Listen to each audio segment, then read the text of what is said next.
Kia ora koutou katoa, bonjour, hello and welcome to those of you here and all of those joining us online. My name is Jaclyn Philpott and I'm the Executive Director of the Association of Film Commissioners International, otherwise known as AFCI. I would like to welcome you all here on behalf of our team, our board and our global membership. This is the first time that AFCI is part of the official program at the Marché du Film, and I would like to give special mention to Anahit, Nino, Maud and Guillaume for their support. A big thank you and welcome to Mark Spivey of Higginbotham, our presentation partner. Thank you, Mark. This LA-based organisation has over 50 years' experience ensuring feature films worldwide. Higginbotham partners with producers to provide custom-tailored insurance solutions to meet the unique needs of each project, whether they are shooting in the United States or another country. Their clients are also provided access to internal legal counsel for contract review, claims advocacy and other risk-related recommendations. They know time is money and their streamlined processes ensure quick turnarounds so filmmakers can focus on what they do best, creating cinematic masterpieces. AFCI was started in 1975 in the United States of America and is the only global non-profit organisation representing state, regional, provincial and national film commission members worldwide. While this month marks nearly 15 months I've been in the role of Executive Director at AFCI, 2024 marks year one of a multi-year transformation journey to not only bring industry closer to our film commission members, the unique and diverse regions, but to encourage further collaboration and innovation globally. We champion advocacy, connectivity and education, empowering film commissions and industry partners to drive economic growth. We also provide essential guidance for emerging regions looking to establish commissions, essential connections and networking. So some housekeeping for today. We have 4 panels today over a 3-hour slot with a reasonable quick turnover, so unfortunately we won't have time for Q&A. However, if you stay till the end, 1 o'clock, you might have time to catch up with one of the panelists. You'll see some QR codes between slides. You can scan these and sign up to get updates from AFCI. These updates are going to include the full report from Olsberg SBI, which we'll discuss shortly, around best practices in screen sector development. You'll learn all about AFCI Week coming up in Los Angeles in August, where you can connect with over 120 of our Film Commission members and mix with other industry colleagues, including major and independent studios. And finally, receive details of the diversification of our membership to welcome independent producers as official members of AFCI for the first time later this year. Last but not least, for those attending in-house here and online, you'll be sent a special discount code to access AFCI Week and the membership. Okay, let's get down to business.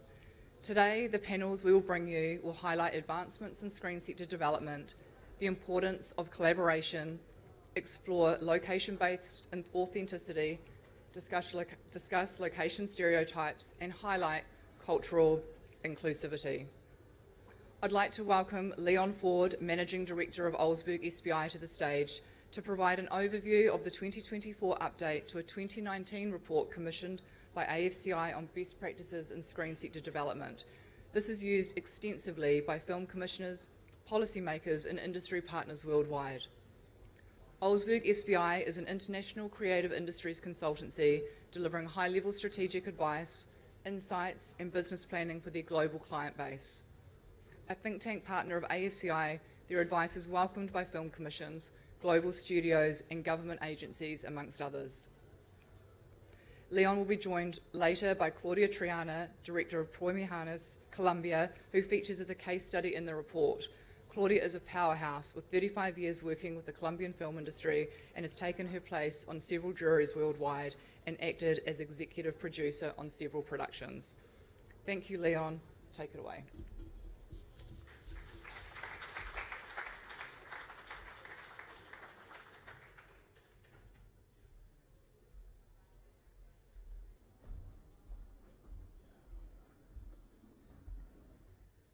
Okay, hi. Good morning, everybody.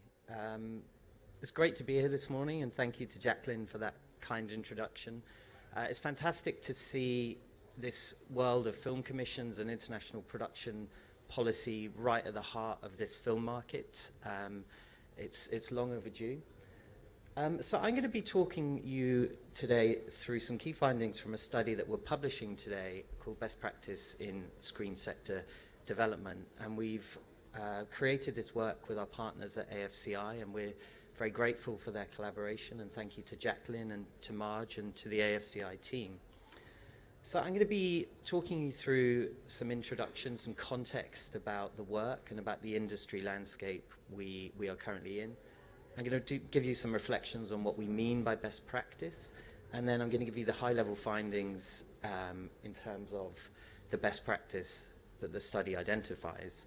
So as Jaclyn mentions, this is a piece of work that we first published with AFCI in 2019, and really at that time it was the first study of its kind. It was about looking into this rapidly expanding screen sector that we all work in and finding ways to identify policy and strategy and other interventions by government and policymakers, and really looking at what was best practice there, what was driving sustainable and healthy growth in these sectors. 5 years on, we're in a very different landscape. The growth is still continuing, but we've had many more challenges. We've had the global pandemic, of course, but also, some economic headwinds that the sector is now facing. So really, it was a good chance to step back and really update this study, really, take a really fresh look at what global policy, what global strategy looks like in this sector in today's landscape. So we've undertaken a full rewrite, a full redo of this study. And today I'm going to give you a very quick high-level overview of what we found. There's a QR code at the end of this deck, and there are some QR code flyers on your way out where you can download the 60-page key findings deck, and that's going to be published in 11 different languages, including Korean, Japanese, Spanish, Portuguese, and a number of others. The idea being that this is a study that can be used to give to government stakeholders and policymakers around the world to really show them what best practice means in developing our sector. The full study has a large number of case studies, so as well as best practice findings from our perspective, we also really dig into how different jurisdictions have managed the challenges we're going to be talking about and the opportunities. And Claudia from Pro Mejenes will be joining me for a short Q&A to talk about how Colombia has implemented best practice in incentives. So in terms of context, this is a sector, as we know, that has been growing very, very rapidly, particularly on the scripted television side, but also in terms of feature film production as well. What's clear is that there are economic headwinds hitting our sector. There's been some retrenchment of investment. We've seen some production cost inflation, some macroeconomic challenges hitting screen production. But what's also clear is that growth is still out there. And turning what you see on screen is some data from Ampere analysis, and really looking at the next few years, there is continued growth in our sector. And interestingly, a lot of that growth will be coming from regions or markets that aren't yet fully mature. So thinking about sub-Saharan Africa, Central and South America, Central and Eastern Europe, these are all markets with expansion and clear expansion potential. So when we think about best practice, there's still a lot of runway to keep developing and building our sector, including in the mature and established markets. So what do we mean by best practice? Well, we identify 7 areas in the study: production incentives, workforce, physical infrastructure, film friendliness, diversity, equity and inclusion, sustainability, and partner engagement. And really a healthy screen sector, a healthy screen production sector is an ecosystem in which all these pieces of clockwork work together and make that a healthy jurisdiction. So it's really about how all these pieces fit together and about how policymakers consider these different areas in driving their sector. I'm not really going to go into it today, but we also look at ineffective practice in the study. So what are the things that stop healthy growth? What are the things that might put growth backwards?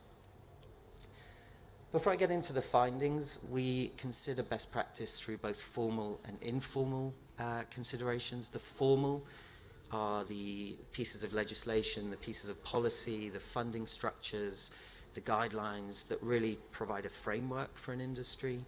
And the informal best practice is the reduction of friction. So the areas where productions can be made quickly and easily without too much difficulty. As we know, productions are very high risk, they're very costly, they need to move very quickly, and any kind of informal processes or procedures that help drive that and reduce that risk, reduce that cost for producers is what we mean by best practice. So to run through headlines of these 7 areas, and as I say, the full study is available through the QR code at the end or on the flyers, and I would encourage you to download it. Starting with production incentives or automatic production incentives, these have been a key policy development in the last 5 to 10 years. We've seen a real increase in the number of production incentives being offered from about 85, 86 in 2017 to, as of this month, there are 116 incentives on offer at national or provincial or state level. And they're critical both for inward, for international projects, but also for national and domestic projects. And we've seen some recent data from the European Audiovisual Observatory looking at the importance of incentives in European film financing. Their data showed about 21% was coming from incentives on average. So what do we mean by best practice in incentives? Well, given what I was just saying about the cost and the risk associated with production, for an incentive, it's about clarity and it's about stability. There's a huge amount of money at stake for producers, and having an incentive that delivers what it promises, that pays out on time, is absolutely critical. Money, borrowing is very expensive. We've also seen, incentives can be very flexible models, and we've seen a lot of expansion in areas like uplifts, so incentives offering additional value for producers who hit certain strategic marks, if they shoot outside of an established hub, for example. And I think best practice here is just making sure there's clarity and making sure it's clear what that uplift is there for, and making sure it's clear, making sure that uplift delivers what it's meant to strategically. A couple of thoughts on administering incentives. It's important, obviously, that the incentive authority is managing the applications robustly, and checks and balances are in place, but it's also important that it's responsive and that response times are rapid.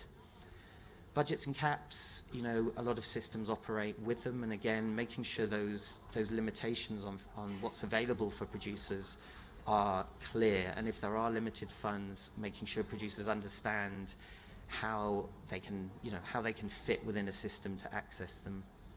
And finally, effective rate. I'm sure it's clear to everyone, but the marketed rate of an incentive isn't, in the most part, what producers actually receive. It gets depleted by certain caps or certain, disqualifications on eligibility. So I think that clarity point, being clear with producers how much is actually going to be netted out to them by the incentive.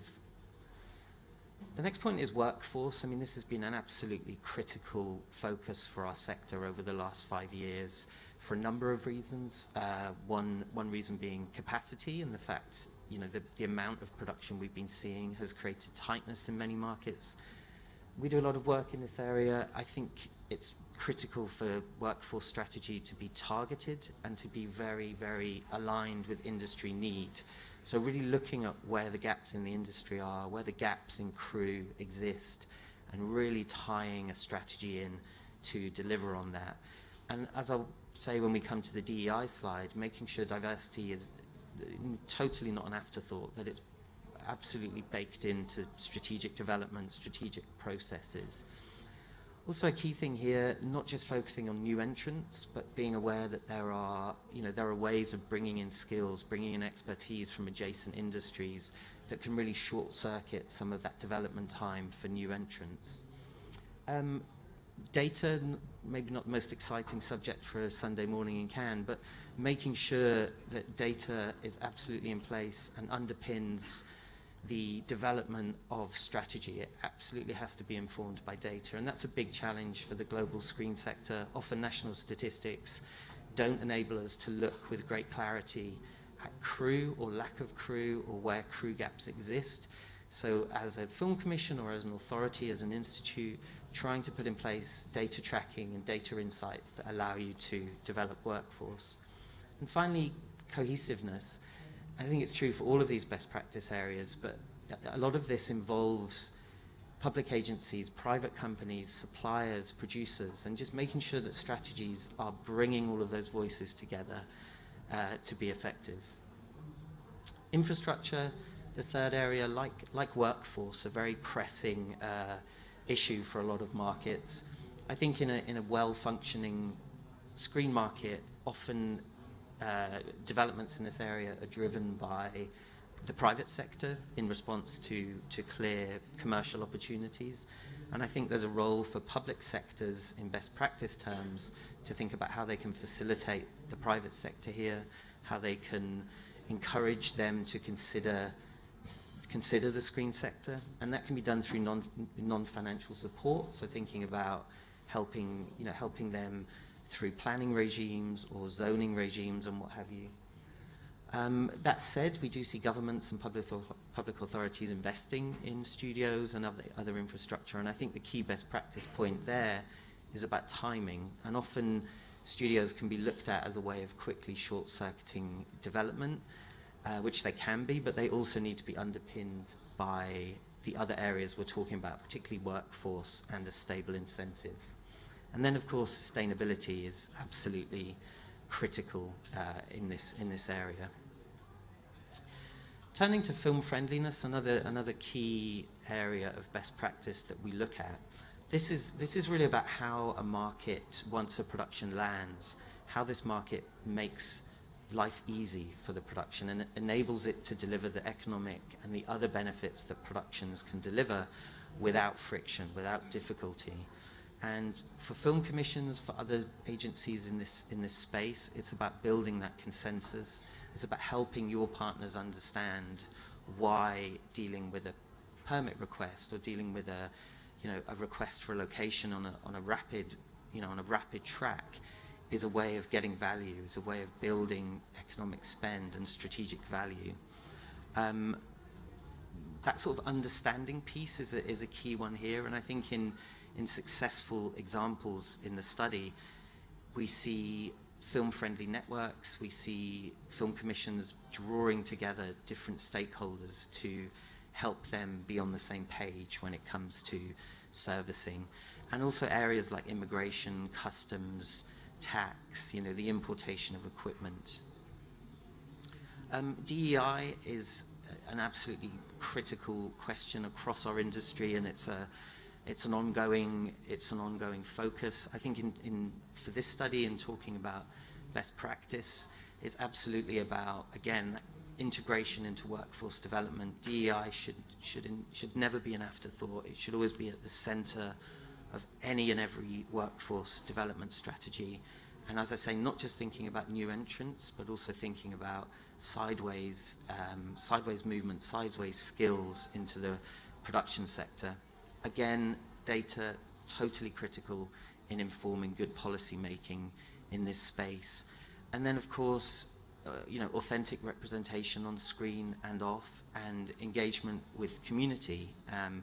Obviously, some communities will be outside of established networks in the film production business, and it's absolutely critical in bringing those communities into those networks. So again, in building strategy and building policy in this area, it's about bringing together, bringing cohesiveness.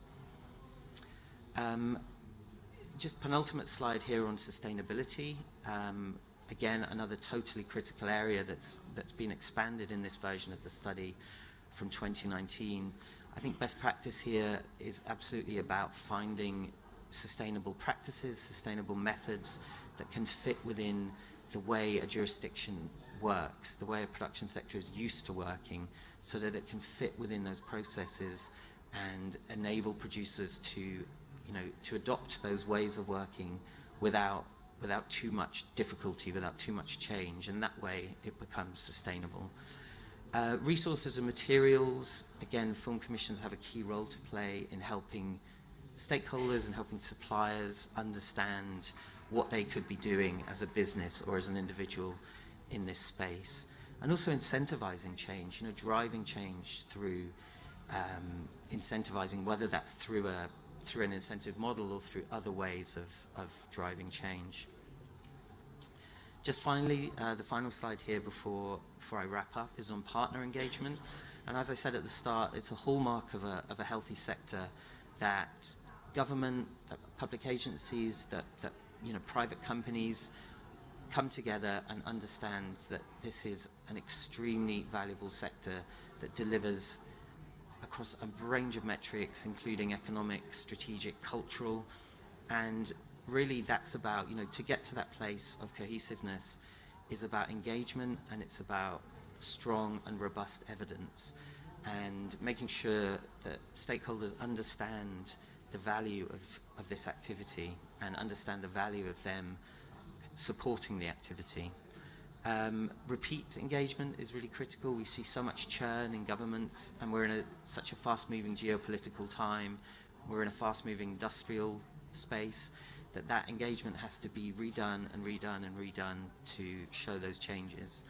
And the final point I make is about innovation. Our sector is one of the most innovative in the world, and we should be harnessing those skills that we have in this sector to make the message that we need to make to partners and to governments in the most innovative way. It's important to show the economic case, but it's also important to show the story of impact that this sector has, the way that money hits economies, the way that money moves through economies, and also on a cultural level, the impacts that filmmakers and that productions make on how countries and regions feel about themselves, how they engage with the world, and how they project themselves with the world. So thank you so much for listening. This, as I say, was a very rapid highlight reel, if you like, through what is a very detailed study with a lot of case studies. And please do scan the QR code, or there are flyers over there with a QR code. So thank you. And I'd like to welcome to the stage Claudia Triana from Pro Imagenes, Colombia. Claudia.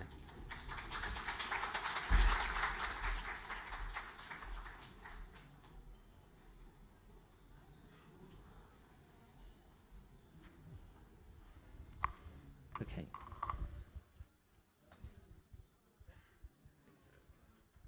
Hello. Testing. Okay, can you hear us? I think these are on. Claudia, thank you so much for joining us today and for sharing some of your expertise. As I mentioned in the full study, there are a great many case studies of jurisdictions and how they represent best practice in some of the areas we're identifying.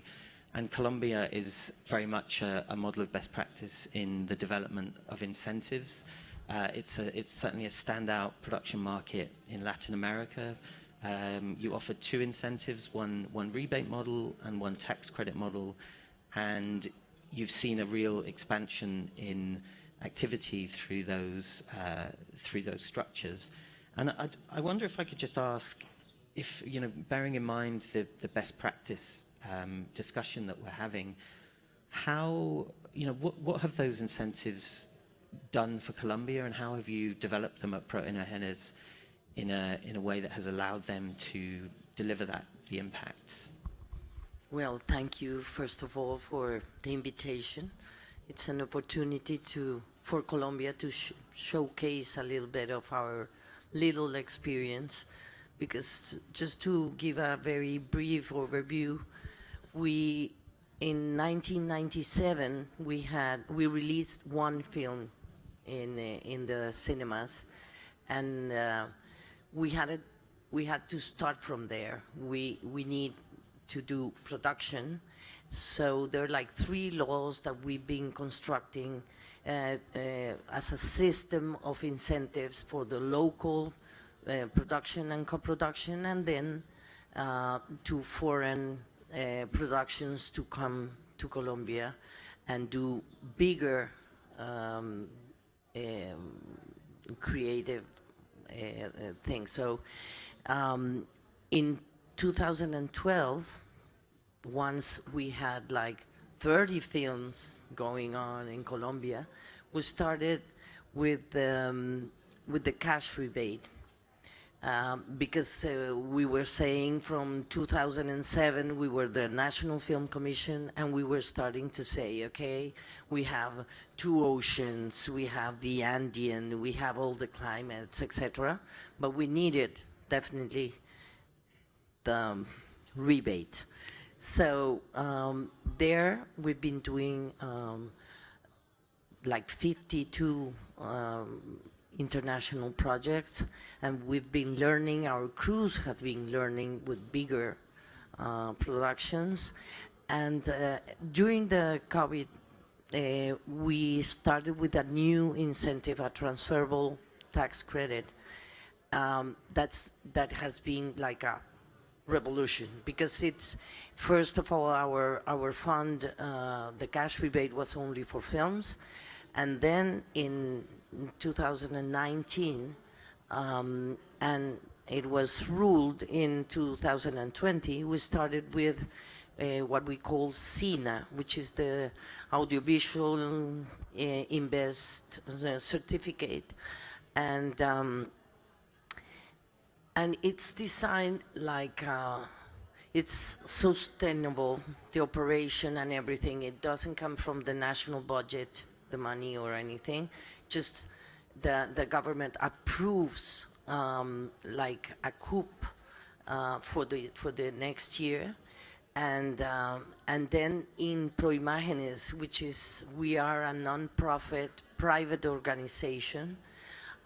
We have public stakeholders and private, but we do the contracts by the private way. I mean, we do a private contract with the international partners, and everything goes around us. I mean, we do the submissions, we do the evaluations, we go to the committee as a technical secretary, and we also give back the cash rebate or certify to the Ministry of Culture to give the certificate.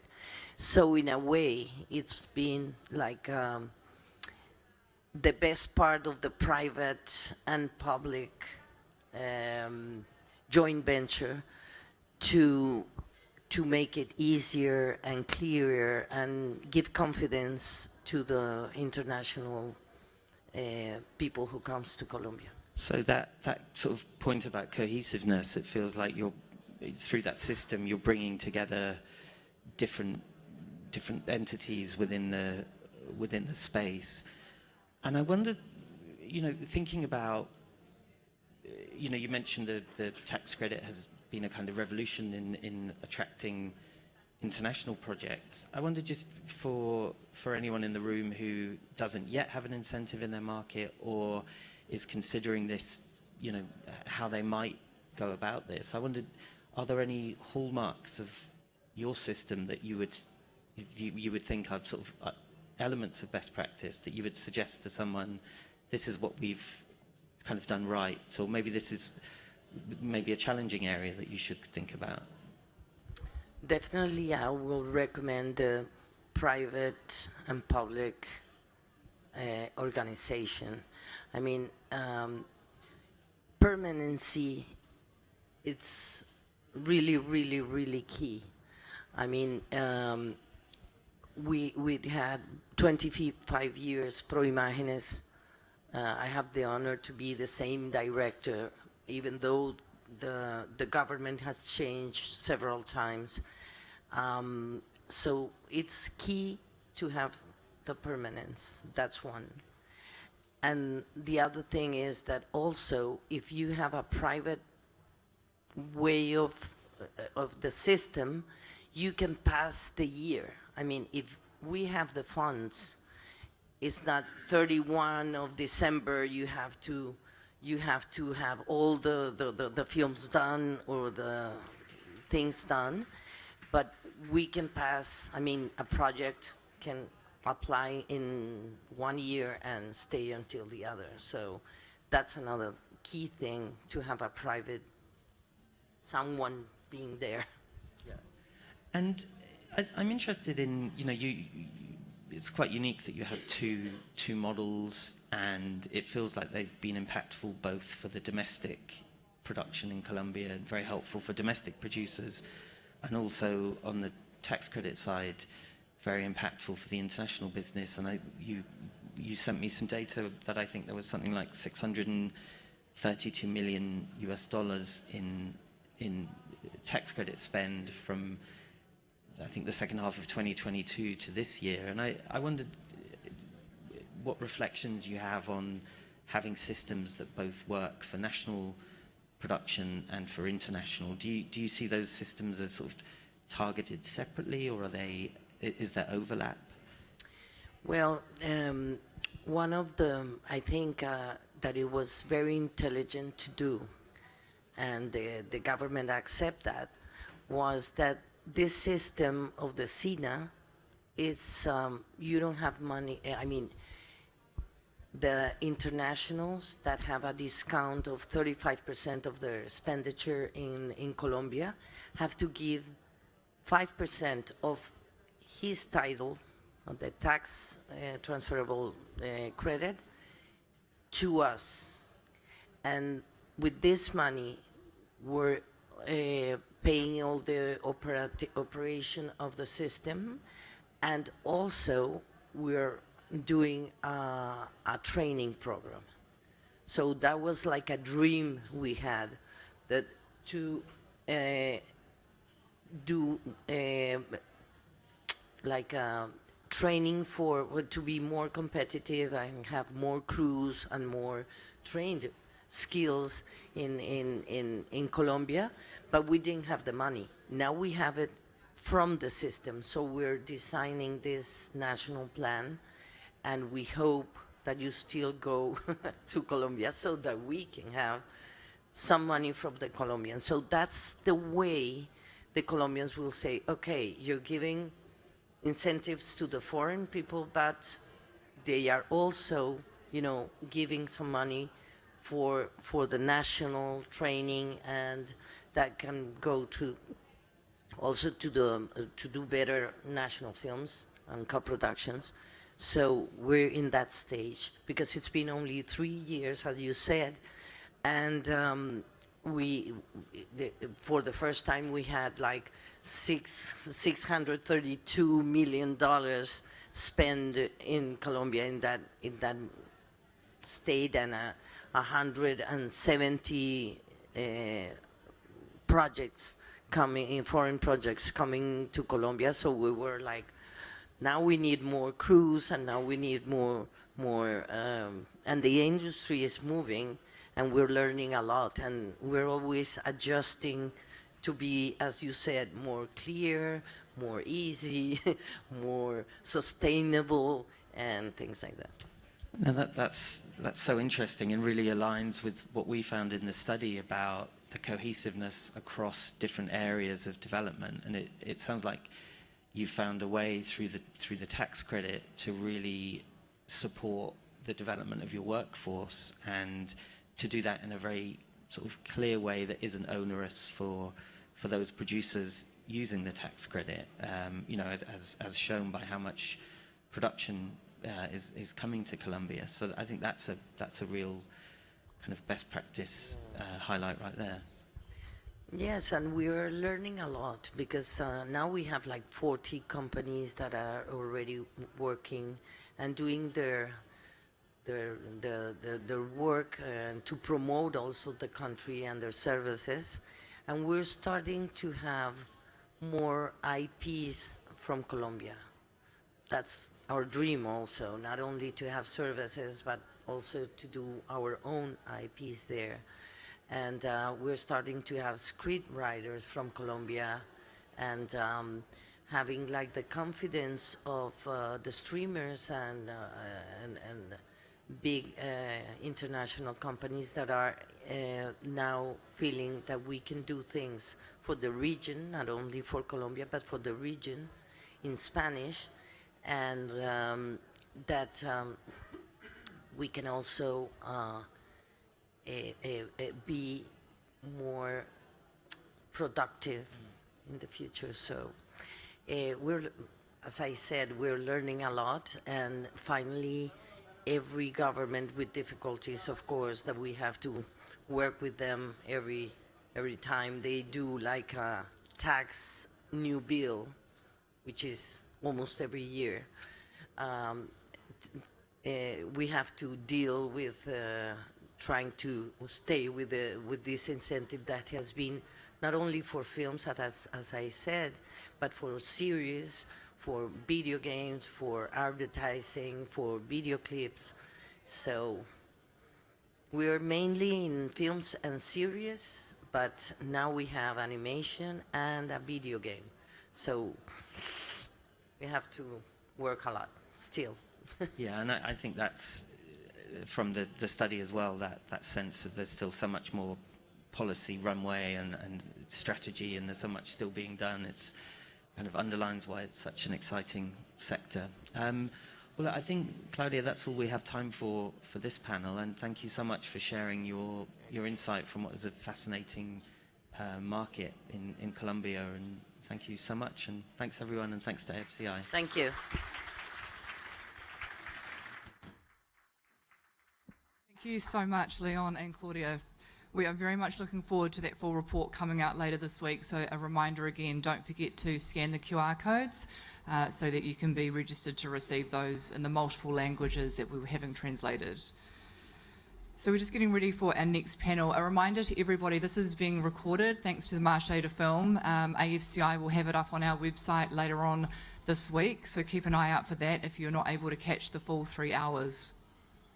So this next panel, I would like to welcome Leo Baraklov from Variety magazine to the stage with producers Eva Poshinska and James Wilson to discuss the purpose, value and opportunities that arose from shooting their 2023 Palme d'Or nominee and 5-time 2024 Academy Award-winning film in Poland, The Zone of Interest. This standout yet very unnerving masterpiece reminded us that while building a dream for your family could mean turning your back on humanity. Please give them a round of applause. Over to you, Leo.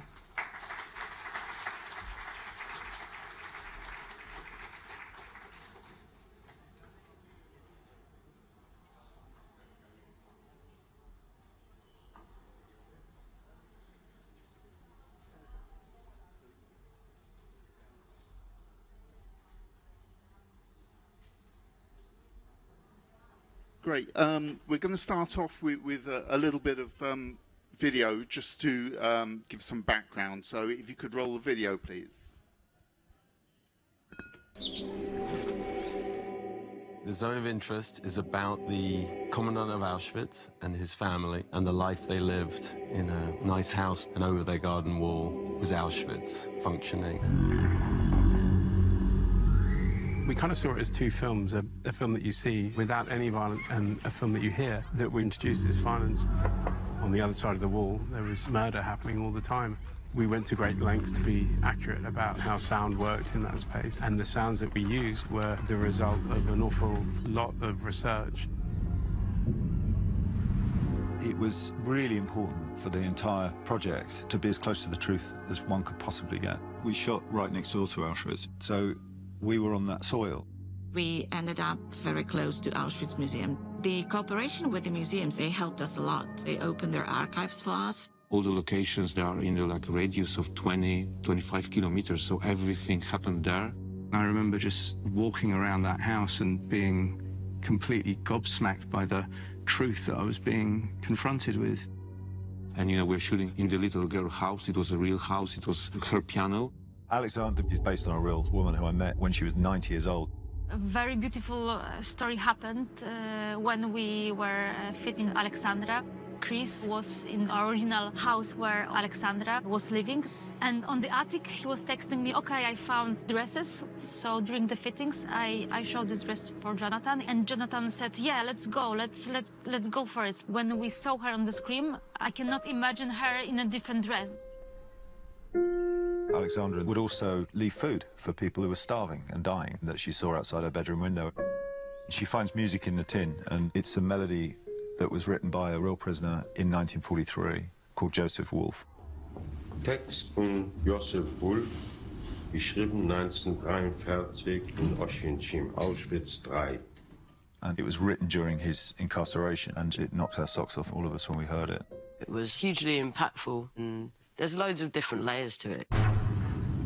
It was a very deep and dark journey to go on. These people are us and our neighbours, and how easily human beings can slide towards such atrocity. And she was the reason why we're sitting here, because there is something other than darkness in human nature. Even in these moments, there is goodness, and she presented that to me in a way that I felt blessed by, to be frank.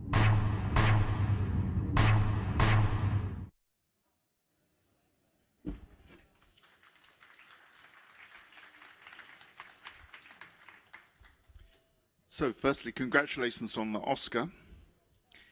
And Thank you. and maybe if we could go back to the beginning and say how the project first came to you, Jim. Hi everyone, thanks for coming. Thanks, Leo. How did it? Well, it emerged from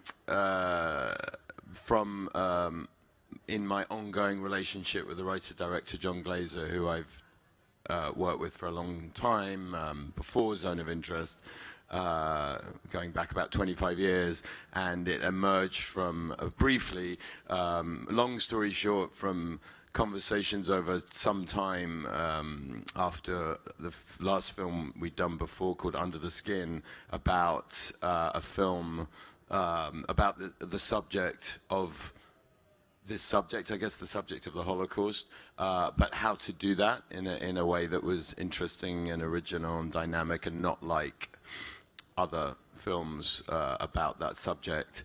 And that conversation was going on for some time, a year or so, and then John read a description of the Martin Amis novel, The Zone of Interest, on which the film is very loosely adapted. He hadn't read the book. It was a sort of preview of it, which described this perspective on Auschwitz, but from the point of view of the commandant and the commandant's family and the German perspective, you know, and that felt immediately very interesting. We read the book. I agreed that it was. We optioned it, and then the journey began. I could talk about that in more detail, but that's how it began, and that was in 2014. And how did the two of you meet? I met Ava. I knew of Ava because I was firstly just as almost like a fan of Pavel Pawlikowski's films, and in fact, Ida, which was the first Pavel film you produced, was on the sort of circuit with Under the Skin. I remember being at Telluride with Under the Skin, and I know Pavel a little bit. We always, so it's a simple thing really. The film, we always knew the film had to be made in Poland. There was no way John was going to make it anywhere else. I don't think he'd make any film, whatever the subject matter, if it was set in a specific place, not in that place. It's just not his style to kind of cheat something. If a film was in a if it wasn't linked to a specific place, then that wouldn't be the case. But this was, the film was going to be made in Poland, where the events took place. So it was, I knew as a producer, always from the incipient point, that I would have to be working with a Polish producer to make a film, shoot a film entirely in Poland.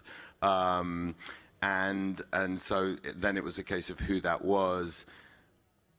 And in a sense, it was a no-brainer because, you know, there were Pavel's renowned films. I actually knew Ava's producer partner on those films, both Ida and Cold War. No, it was just Cold War, but it doesn't really matter.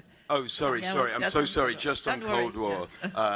Yes, the producer who went on to partner Ava on Cold War, not Ida, Tanya Sagachian.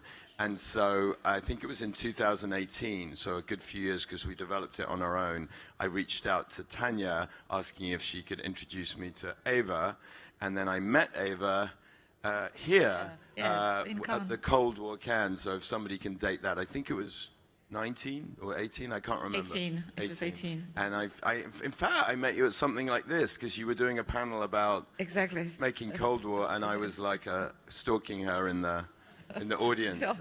That's how we met, and we were introduced and we started talking about it. By that point, we had a script, so we'd been developing it for about 4 years on our own, and that's its own story that I won't bore you with.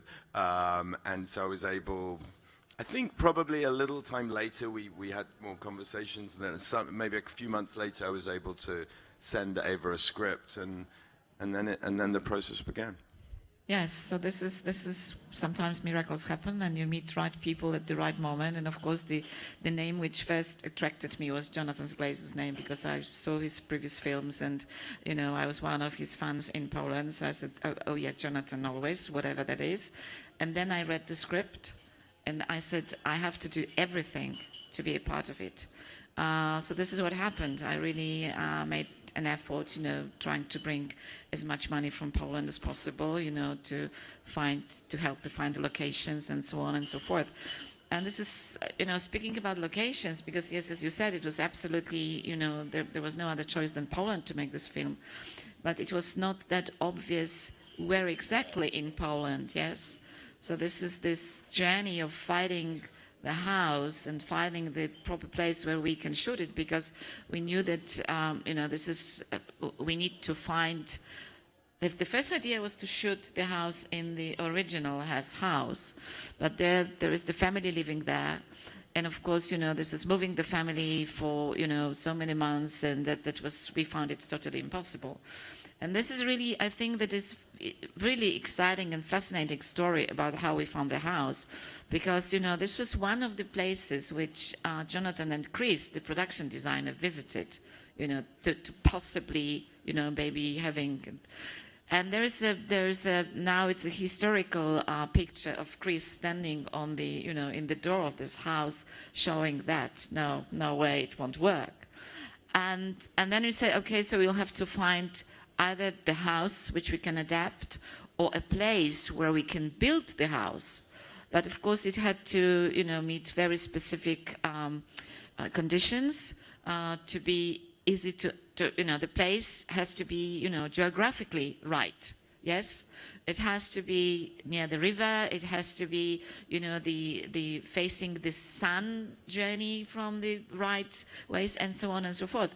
And just to put the long story short, we are traveling for a year all over Poland, when at some point it was Jonathan or we together, I can't remember, but I believe it was Jonathan who said it first. We have to go back. We have to shoot the film near Oświęcim, which is the Polish name of the place, of the town where Auschwitz, camp and now memorial and museum is. We have to be there. And it was really like a journey. We closed the loop, because when we go back to the region, to Oświęcim, we got an information that this house has an owner now, because it was the dispute who owns the house. It was at the court.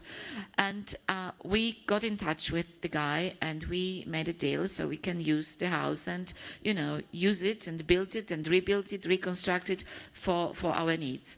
So it was, for me, I don't know, Jimmy, if you've heard what I built the saying for my own, for myself, that we were traveling like, the Jews from Egypt to looking for their own, Holy Land. And we found it, and this Holy Land was really very, very close to the Auschwitz walls. We were really like, 200 meters. So we really were, as John is saying, John is saying in this clip, we're really, walking on this soil, and we're really breathing the same air. So that is, I think, a huge added value to the emotional side of the film, and it was very important for all of us. And this is really about the garden. There was nothing. There was nothing. There was an empty, nothing. and so the garden was built from scratch as well.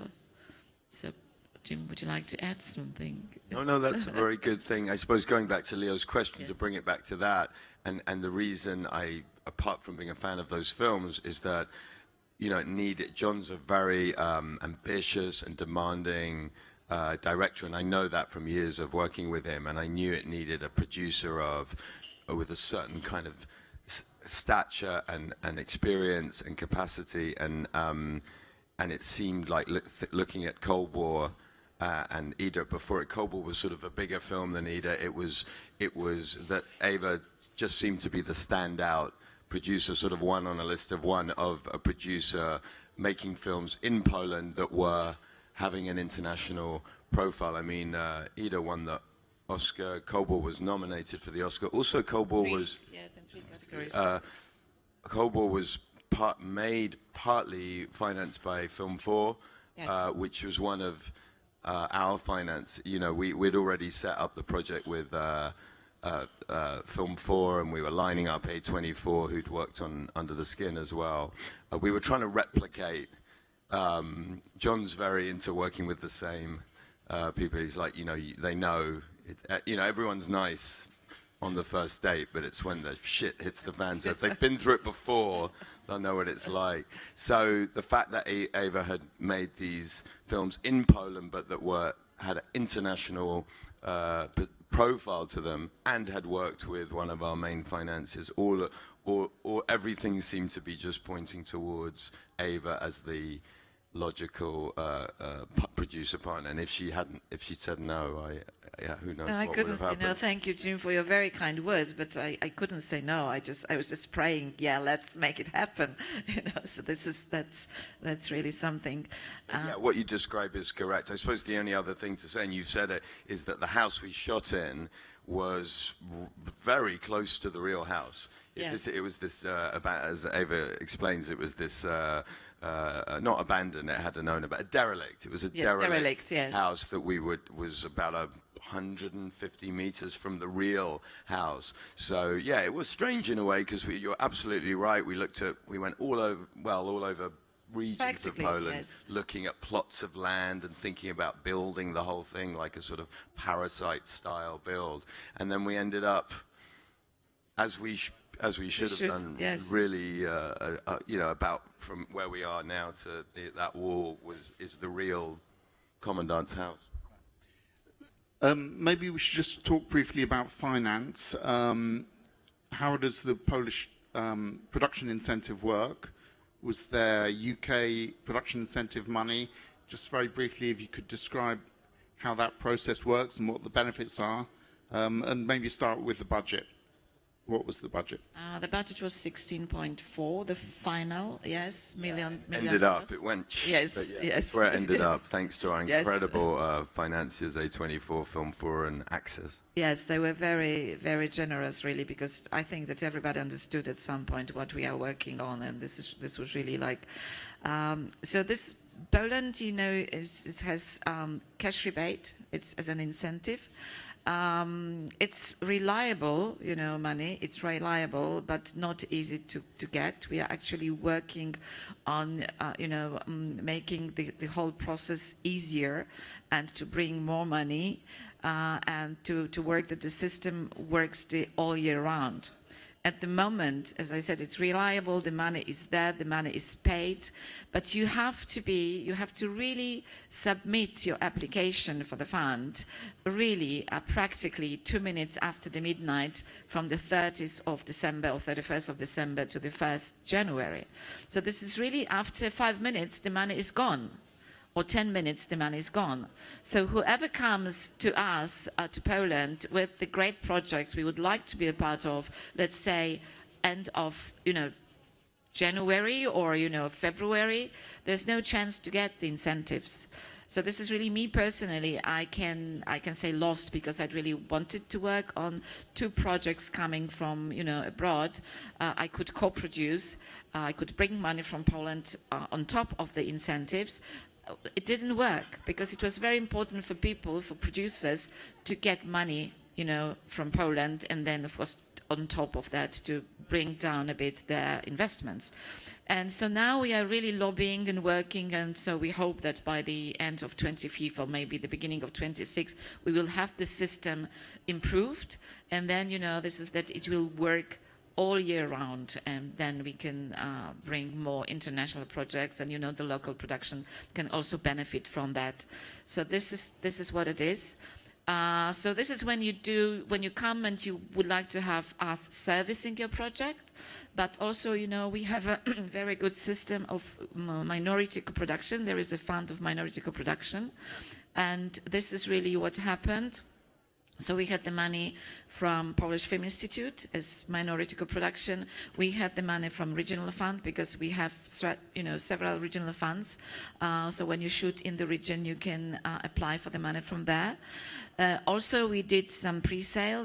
I owned the Polish territory, but I decided, okay, whatever I pre-sale, I'll put it in the budget. So I was able to pre-sale it to HBO Poland for quite a bit, amount of money. So this was really put in the budget. So all that was, we construct the Polish financial input in the film. So this is how the system in Poland works. And from the UK and also the American side, A24? It's fairly straightforward, actually. UK, yes, it had got the UK.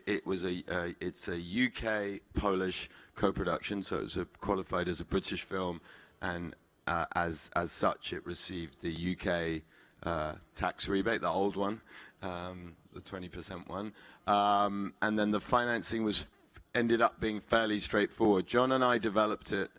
That story I told at the beginning, we did that. We optioned it ourselves, and we developed it under our own steam for about 4 years. But we always had in mind partners, and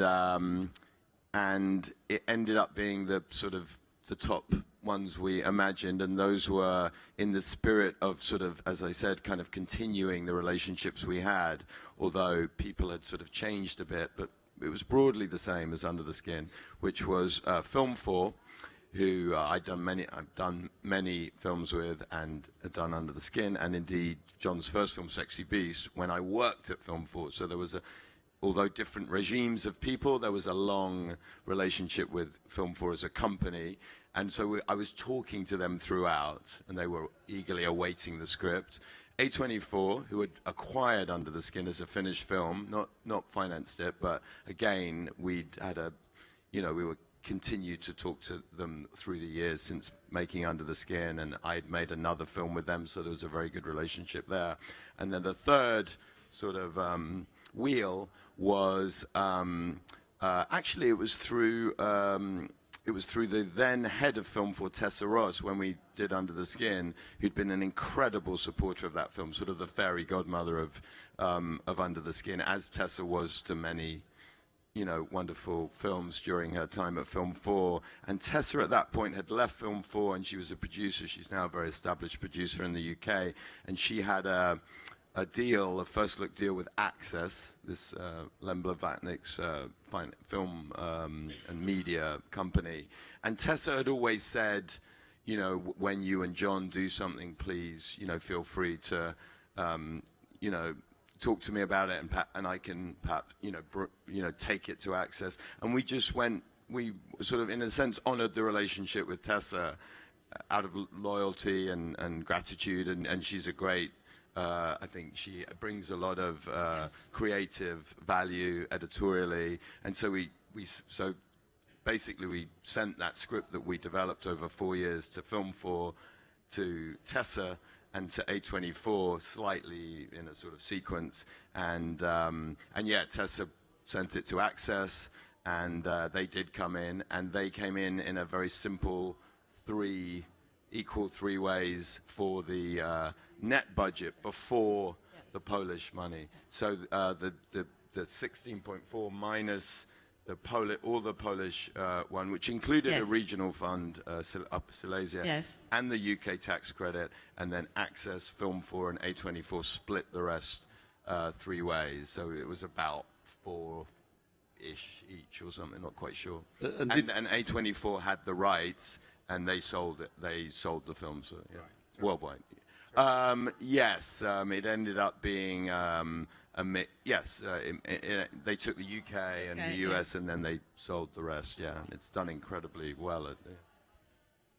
If we could go back to the house, so it's derelict, no garden. What were the issues about working there? Because I believe you couldn't dig into the soil, and maybe you could explain why not. We couldn't dig in the soil because, we had pretty big, ground for the garden around the house, but also we needed space for the, our, let's call it tools, filming tools and all the cam base and everything. So this is, we took and we covered a pretty big area. But, this is just for you to imagine how close we were, because on this area where we were, there were still remains of the sauna, which was used by the SS officer from the camp. So we were that close. And, we were told that we have to be very careful with digging anything, because if we found, God forbid, maybe you didn't even know, if we found something, like any kind of a remains, we would probably be stopped from working there. So we had to be very, very careful, but really, we didn't find, thank God, anything. So it was, but it was to be careful and to be very clever as well. Of course, to prepare the house so it meets our needs and requirements, we have to bring the construction team. And it's not just the film construction team. We had to build the real construction teams, the builders who would move the walls, who would change the positions of the windows and doors, who would, change the staircase, move the stairs so they are in the places we want them. So to be as similar to the real house as possible, but also to have it comfortable to working, and to that the production designer people can create a real house, a real atmosphere of the house. So that was that, and of course on top of that, and supervising everything, we had a great production designer from UK, Chris Oddy, who also he has a history with working with Jonathan, and it was really I'm very proud of it, because it was of course they've never worked in Poland before, and they of course, and I can understand it, that would like to have as many the people they know around them as they can, and of course to get the money from Poland, to get as much as cash rebate, so you have to have spent. And we were talking that, okay, we have to bring the Polish people to work with you, Chris. You won't need, and I promise you won't need to bring anybody from UK, because we will bring you people who know how to work in Poland, who know where to get things, so they will really help. This is what happened. This was Chris and all his staff, all his people, they were Polish. And I think at the end he was very satisfied and happy with working with them. And the same story was about the costume designer, and it is, I will just reveal a little bit of, how it works. And again, Jonathan, there were two ladies I introduced to him, and he decided at some point for one, and then for different reasons, they didn't go well, really. So they said, oh, can we bring me the other one? And of course, I brought the other one, which finally it was the costume designer of the film. And Małgorzata, she was very nervous. Her English was not so fluent at that moment. But first of all, she was very nervous. She was very nervous. He was chaotic. He couldn't prepare himself for meeting for Jonathan. The meetings were really rough. And at some point, Jonathan said, no, it won't work. It won't work. You have to bring me the other one. It won't work. And then I said, I promise you, I will give my hat on the table that she will deliver, I promise you. And I was very happy that he trusted me finally. And I started to participate in the meetings, a couple of first, again, meetings with her and Jonathan, trying to calm her down, trying to really put her on the staff. And yes, I can really proudly say that, yes, she delivered. And Jonathan also was very, very happy about her work. So yeah, we have talent. And of course, we had the Polish DP, you know, Łukasz Żal, who was working on IDA and Cold War and other international projects. And it was also like, you know, knowing people, knowing, okay, he was working on those 2 films and, you know, let's talk to Paweł Pawlikowski. If he was happy with him, he was. And there was a very nice test because Łukasz did commercial, yes. And commercial, they were working together in London. And I think after that, it was really like everybody was convinced that he's the right person to do the job. But I must stress... It was a sort of secret audition, but yeah, in which everyone knew it was an audition. It was an audition, yes, and everybody was aware, but that was... And yeah, so we ended up having a lot of Polish talents on this film, which I'm very proud of. And also I'm very proud of the technical crew, because this was for us all. It was a huge challenge because we were shooting with 10 cameras practically every day. Can you explain that point? Why 10 cameras, and how does that work within that house? I think we can share, because this I can start and you can, because this was really the whole concept of, you know, telling this, maybe not even a story, but showing the family. You know, we were saying, we have our own saying, this is like a Big Brother in Nazi family house. And so the whole concept was to, and as John said about himself, I'm not directing, I'm creating situations and let them go. Let people go in those situations.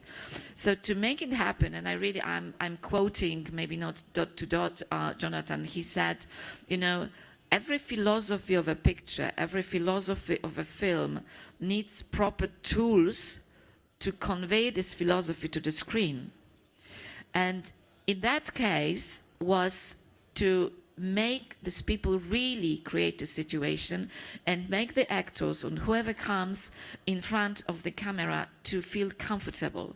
So all the cameras were hidden, and even if we're not hidden because we couldn't hit the, you know, there were not people near to the camera. Usually you have camera assistant, a focus puller.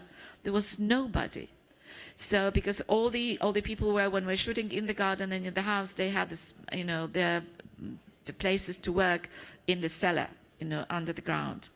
And again, because, you know, we could not use the remote controls of the cameras because, you know, we were very much afraid that the signals will cross and, you know, they will be interfered.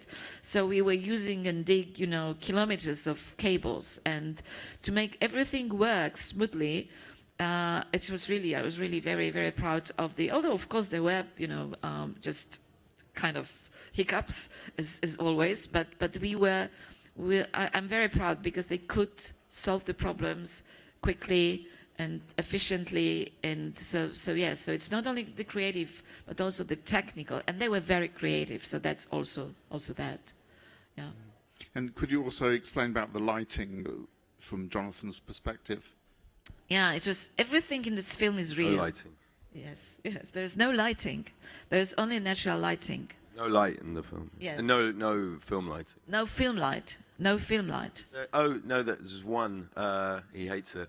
The looking out the window. The mother-in-law looking out the window, and the red of the flame. That's the only film. That's the only film light, but that was necessary. I think we couldn't get what we wanted to get. The whole film is yes. Lit by natural light, and that was including obviously the thermal imaging sequences, which also came from a philosophical sort of beginning, although it ends up having a creative and a poetic effect. But it began with a tool-based thing, which is I'm filming a girl at night in the middle of southern eastern Poland, leaving fruit for prisoners. There's no light. I don't want movie lights on cherry pickers. How do you film in the pitch black? You need a camera that can see in the dark. So then we were instantly into infrared, and the tool that presented itself as the best tool for that for John was this military grade thermal imaging camera that's never been used in any purpose for a sort of fiction film or anything that was its own world of pain. But basically you're seeing heat, not light. So there's no the sort of not cute answer to your question about the lighting is it was well, I don't know if we believe in God, but it's the sun. Yes, it's the sun, and this is to be so truth to the times we're shooting, because as I said, everything was original, and we are recreating. So we're using the lights in the houses, because there was this ambient light. Oh, there's practical lights. No, lights. There's no movie lights. Yes, no movie lights. There is practical lights, but this is the bulbs we're using. They did not have more than 40 watts because only this was the max. Strength of the bulbs in the 40s. So this was really like we were to this, precise, and some people say, well, that it's, as you can see, it's historical films and everything seems so new and fresh and clean. And yes, because at those times, those things were new. They were clean. They were, this is the Hasses were, furnishing their house. So that was really something. And usually people say you just make things looking older when you do the Second World War film and so on. So that was, and I remember there was one very nice. I quote, Chris, one of the people who was dealing with bringing furniture, a prop guy or a girl, I can't remember, said, "Oh, I'm very happy with what I found. What I bring." And Chris said, "I'm not quite interested what you think about it. I'm thinking if Hedwig Cass would like it."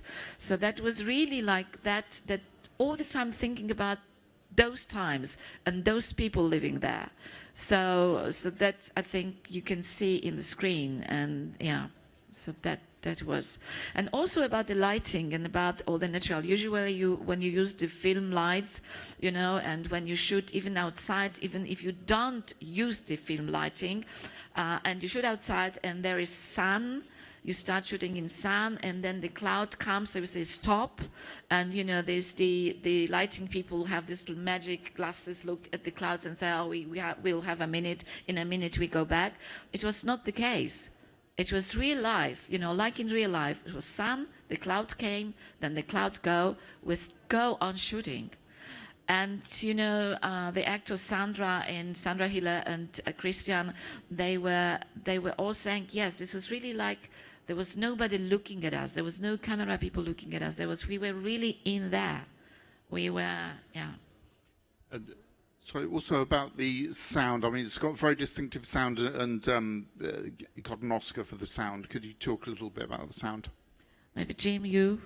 It was, well, a similar principle in some ways.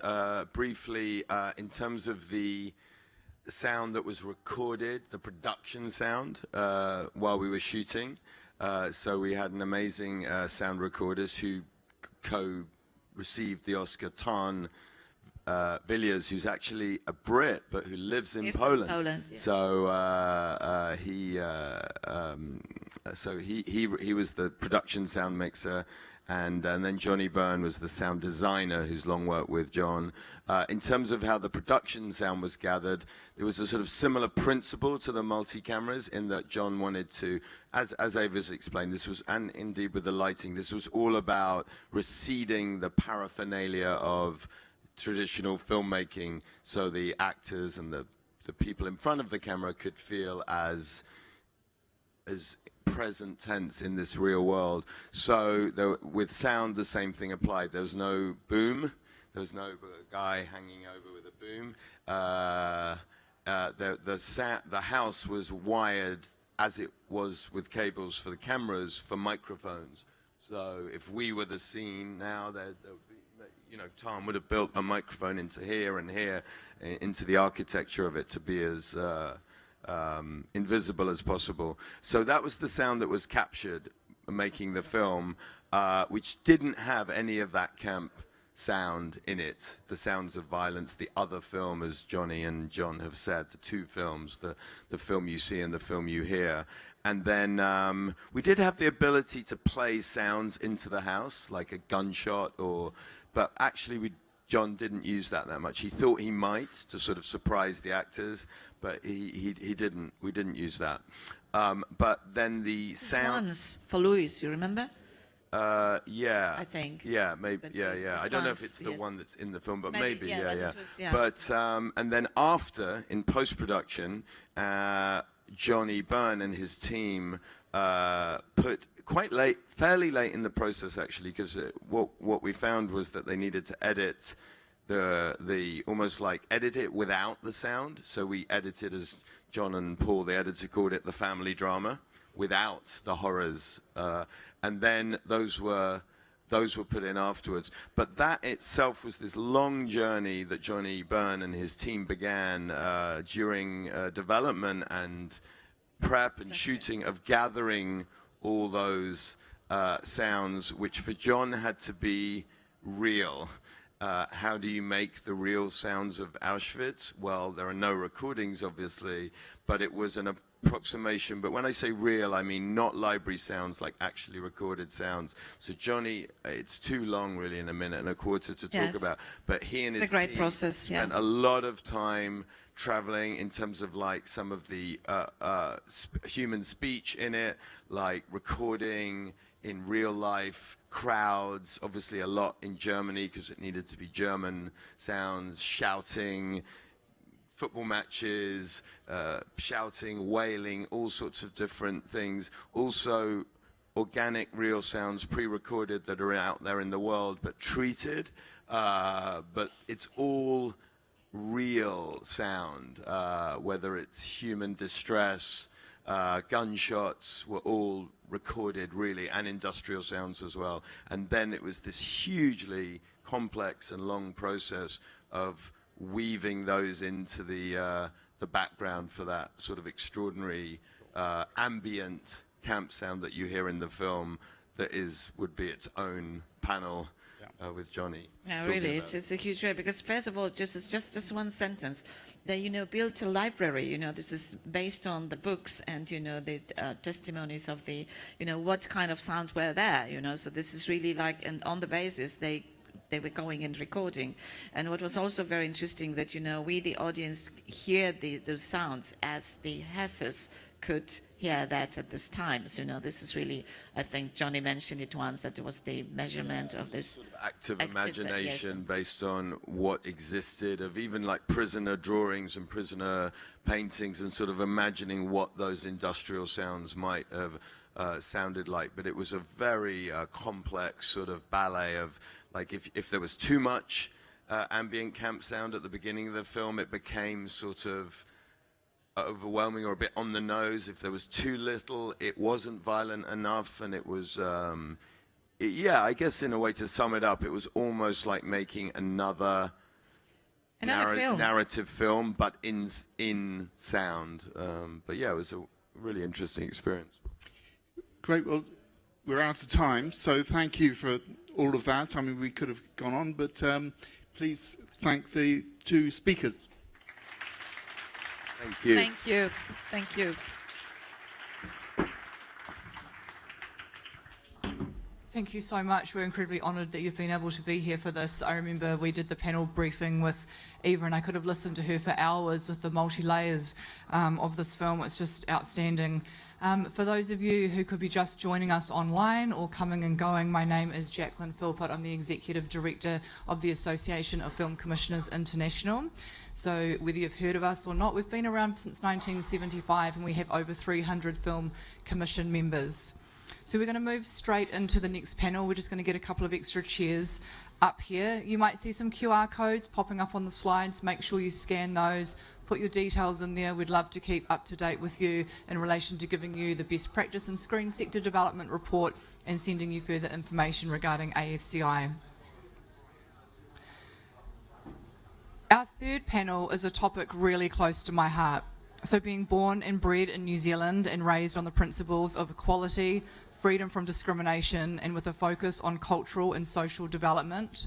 I would like to welcome to the stage Oscar-nominated producer Emil Hertling-Piranar, Luke Azevedo from Calgary Film Office, Megan Beaton from Norwegian Film Commission, Anna Laila Artzi from the International Sami Institute, and producers Shelby F. Elwood and Michael Birkenbein. Emil and his amazing panel will discuss the importance of accurate representation in front of and behind the camera. Thank you, Emil and panelists. Please give them a round of applause.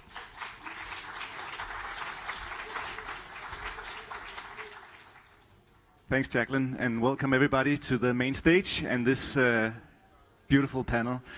And thanks for the introduction. I'm from Greenland. I'm part of the indigenous Inuit population there, so this topic is of course also very close to my heart.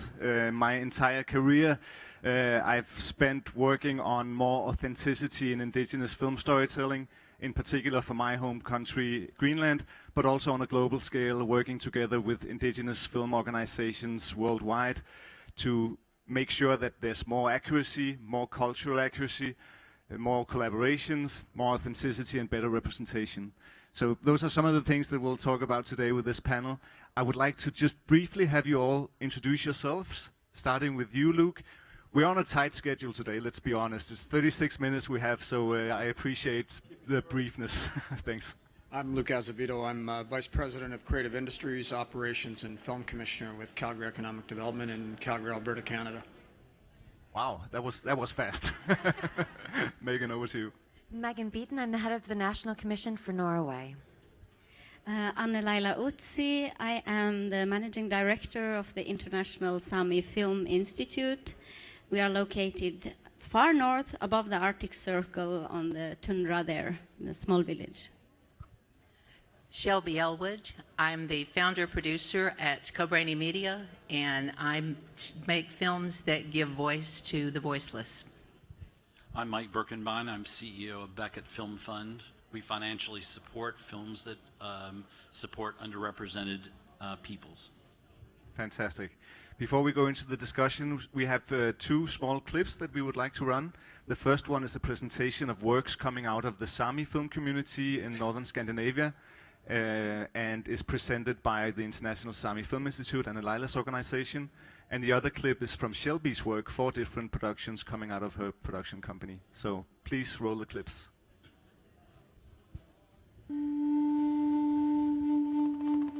And it's the opposite order, but you'll get the point.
Hyvää huomenta, lapset.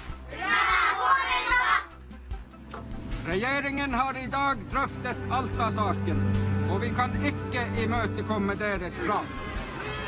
Sultestreiken trer herved i kraft. Vi gir oss ikke før den siste bæres bort!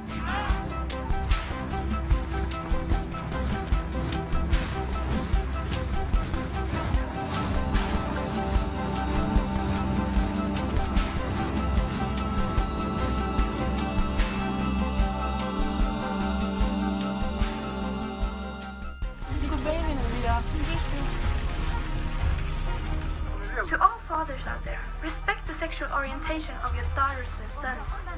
Shame on you haters. Follow me and I'll talk more about this later. Hej, Elvira! Hej!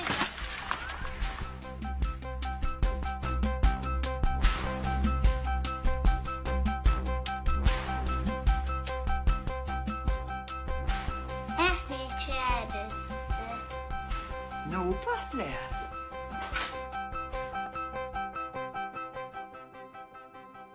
Fantastic clips.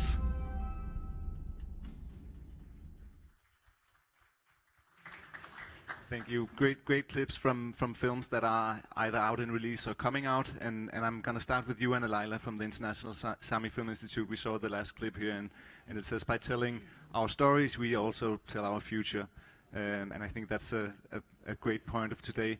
The International Sami Film Institute is perhaps by European standards a small organization with a limited budget, but at the same time I won't hesitate to say that it's the most important advocacy institution for indigenous cinema in Europe. So you play an extremely important role.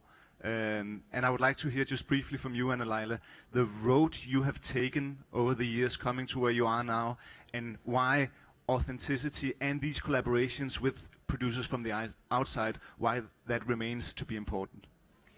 Yes, thank you, Emil. Well, maybe start with saying that I went to film school in 2000, and we were a few Sami filmmakers who wanted to make films, but back then we only had one, which was Pathfinder, the Academy-nominated film by Nils Scope in 1987. So we couldn't get our films funded through the national film institutes in the Nordic countries, so we decided, okay, we need our own funding body that can really support our talents. So that's why we established the Sami Film Institute in 2009. And since then we have been building and supporting a new generation of Sami filmmakers, starting off with shorts and documentaries, smaller productions as everybody. And then now, today, standing at a crossroad where our filmmakers are taking the steps into the bigger productions, feature films. Many of the clips you saw are from feature films either released this year, coming out in the coming years. So there is a big increase in production, and also our institution, we are still fighting for the bigger money because we also need the same possibilities as everybody else. And similarly to other indigenous populations where it has been difficult for you to make your own films previously, it hasn't been as difficult for outsiders to come and make films on your territory. So how have you worked with that, and how has that led on to the report that you have on your table and you will present in a little? Yes, so the Sami people, as all 370 million indigenous peoples all around the world in 70 countries, we share the same history of colonization, assimilation, erase of language, cultures, identities, livelihoods. So that's the backdrop for all of us. And yes, there is a long tradition of others telling our stories, where we have either been in front of the camera as exotic with our dresses or our traditions or songs and stories, and we have been production assistants or consultants, but those days are over. So we no longer do collaborations like that, and we encourage everyone who approaches us to really do meaningful collaborations that will benefit both parties. So we can learn, we want to be in the lead in stories where there are, in Sami stories, so directors, producers, co-producers, writers, not only assistants in some departments. And we did a collaboration with Walt Disney Animation Studios with Frozen 2, where they approached us and the Sami community and wanted to do this production in a respectful and sensitive way, because it was very heavily inspired by our culture.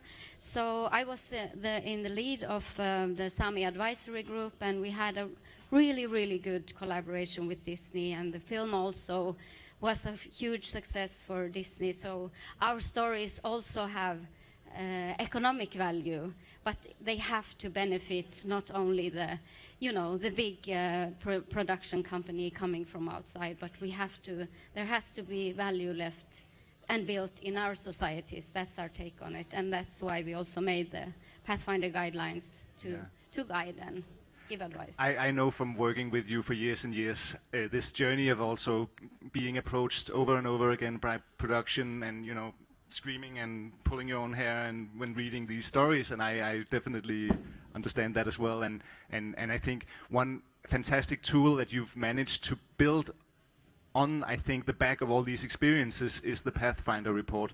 So I'm just going to ask if you can bring the slides on the screen, and I'll try to flip them using this little cue card. So Anne-Laila, if you can talk a little bit about Ofelash, the Pathfinder guidelines. Yes, so Ofelash was a collaboration with the Sami Film Institute and the Sami Film Association a few years back after our collaboration with Disney, because there were so many outside filmmakers approaching us after that. So we really needed some guidelines both for them and for ourselves.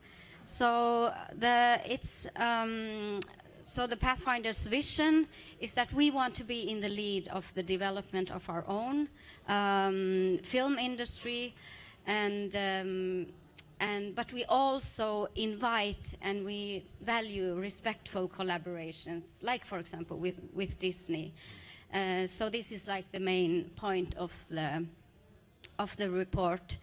And also that as Sami people, we want to have the power of definition when it comes to our stories, because historically we haven't had that opportunity, and we really feel it's time that we have that possibility, so that our voices are authentic. And there are some main principles in this report. So you should approach any Sami topic with a respect for Sami heritage and culture, and also history. And also we are discussing cultural appropriation versus cultural exchange. And then also, of course, United Nations UNDRIP, the Declaration of the Rights of Indigenous Peoples in the UN, they form an important basis in this report, and so does free, prior, and informed consent.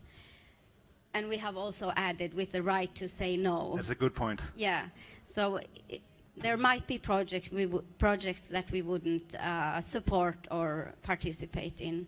So meaningful participation, and also very important, benefit sharing. So what does your production give back to the people you are telling the stories from? And also an important point is that indigenous peoples, by this UN declaration, we are protected with the right that we own our culture, we own our artifacts, our stories, our music traditions. So it's not something you can just come and take as you want. Yes. Fantastic. And you can scan the QR code and download the report, which was released a few years ago, but now it's out in a new, improved, and very beautiful, beautifully designed version. So please check that out. And what a fantastic foundation for this discussion. And I think that brings us very elegantly to you, Shelby, as a producer who's working with indigenous stories, but as a non-indigenous person, how do these principles and the work of Anna-Laila, how does that resonate with how you work? She stated everything very, very well. Thank you, and good night. Thank you. And I have a Muskogee heritage, but I was not raised in the culture, so I don't claim it. I'm not going to appropriate it. But I do have a deep sense of spirituality for the indigenous culture because of my background. As a writer, I think as a filmmaker, you have to look at this from all the different perspectives.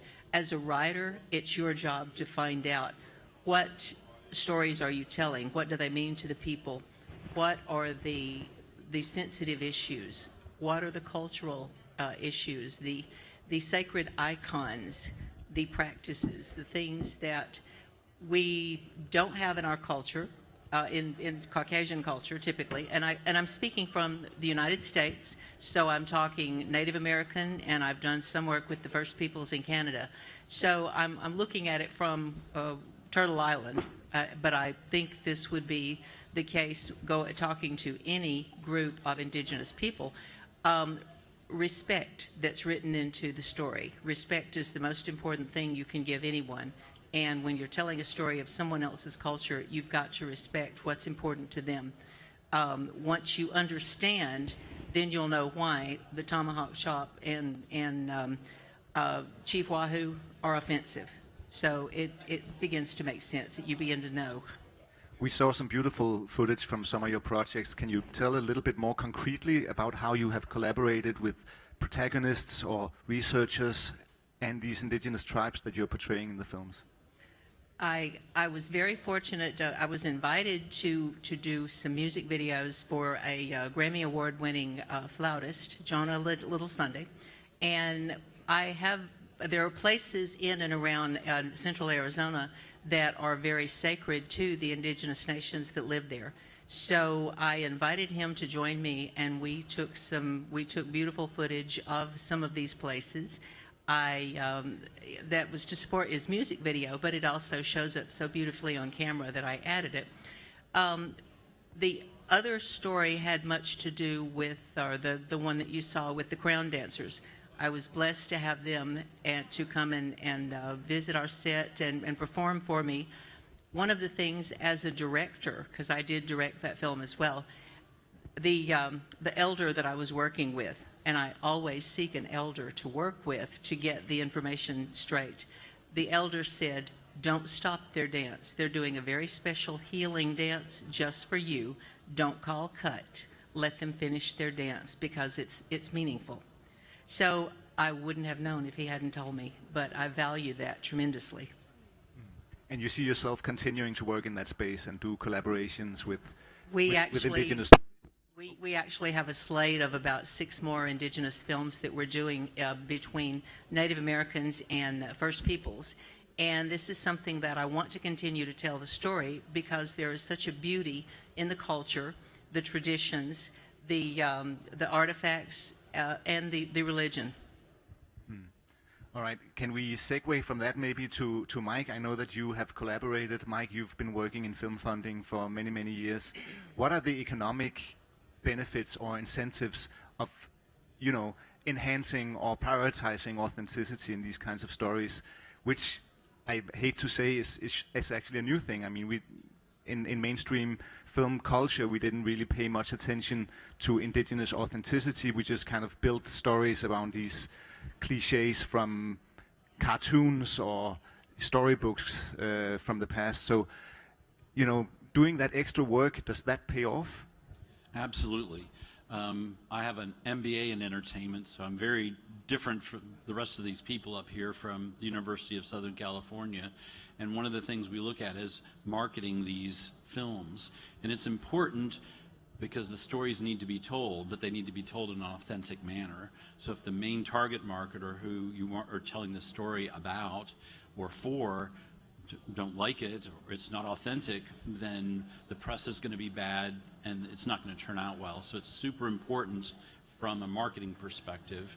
And so as a financier and the CEO of Beckett Film Fund, I look for that. I make sure people like Shelby are, following the organizations, talking to elders and making sure that these are authentic stories so that when we put them out there, they resonate with the target market and the stories are told, which is one of the main reasons that they would be greenlit by various people, First Nations people and others around the world. I think, several 100 million people around the world. That's important.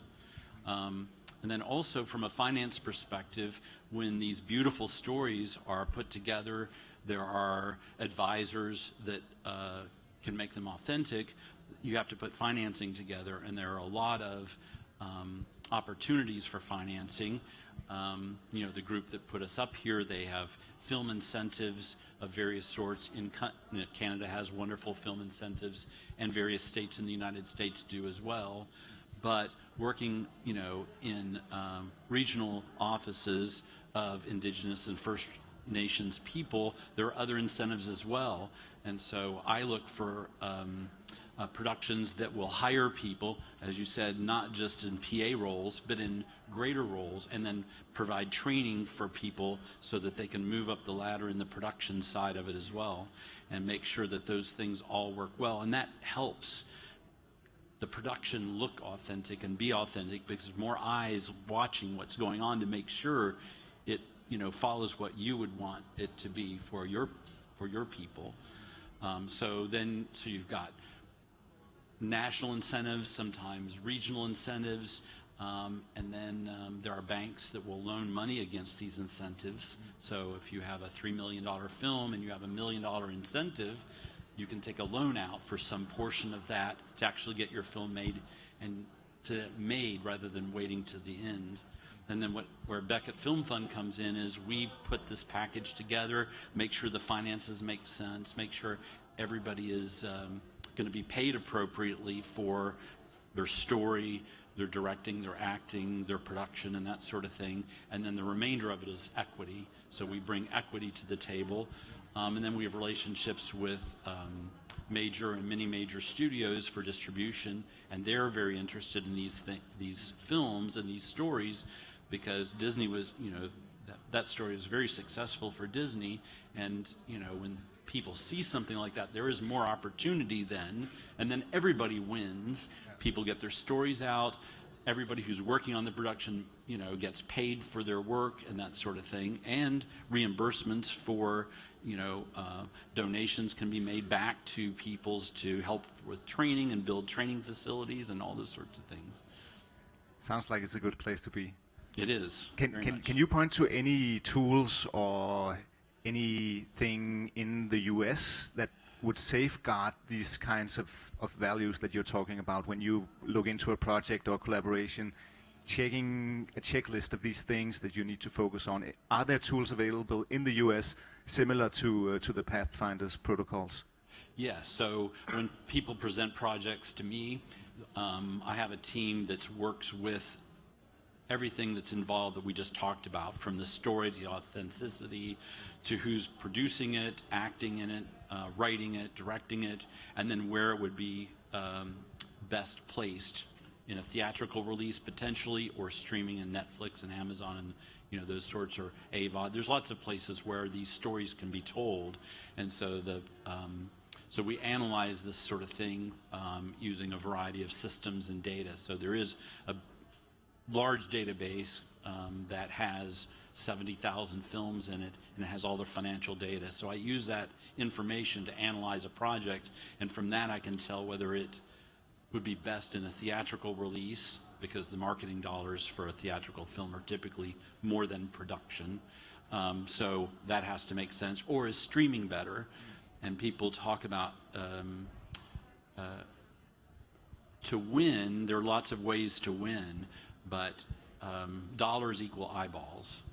And so if you want your story out there, you can measure that by the number of dollars that it's generating, because the more eyeballs there are, the more dollars that flow in for everybody involved. Yeah, simple math. And I think it's obvious to anyone here or anybody anywhere that these kinds of stories are becoming bigger and more successful. I mean, last year there was an Indigenous themed film here in Cannes, of course, Killers of the Flower Moon, yes. A film that in the development process changed a lot when Martin Scorsese realized that this was actually a film about the Osage Nation rather than the white settlers. And that called for a higher degree of authenticity and subsequently an Oscar nomination for Lily Gladstone. So it really makes sense.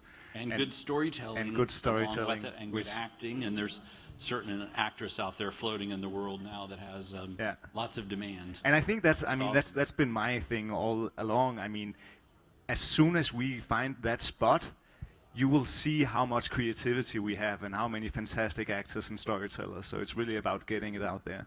So thanks for that, Mike. And let's move a little, stay on the North American continent and move a little bit further north up to Canada, Luke. Killers of the Flower Moon, another film, indigenous themed, that was very successful a few years ago. I remember we managed to get an on-screen physical screening at our film festival in Nuuk, Greenland during COVID of Prey from the Predator franchise, and you worked a little bit on that. Tell me how that came into place. Yeah, that came into our region with Disney Fox, and it was done authentically. We had an indigenous producer right from the beginning. This wasn't an afterthought, so they paid a lot of attention to how they were going to produce the film. We became an ally on it, ensuring that there was a connectivity to our knowledge keepers and to our elders, so that the story was told in the appropriate way in our region.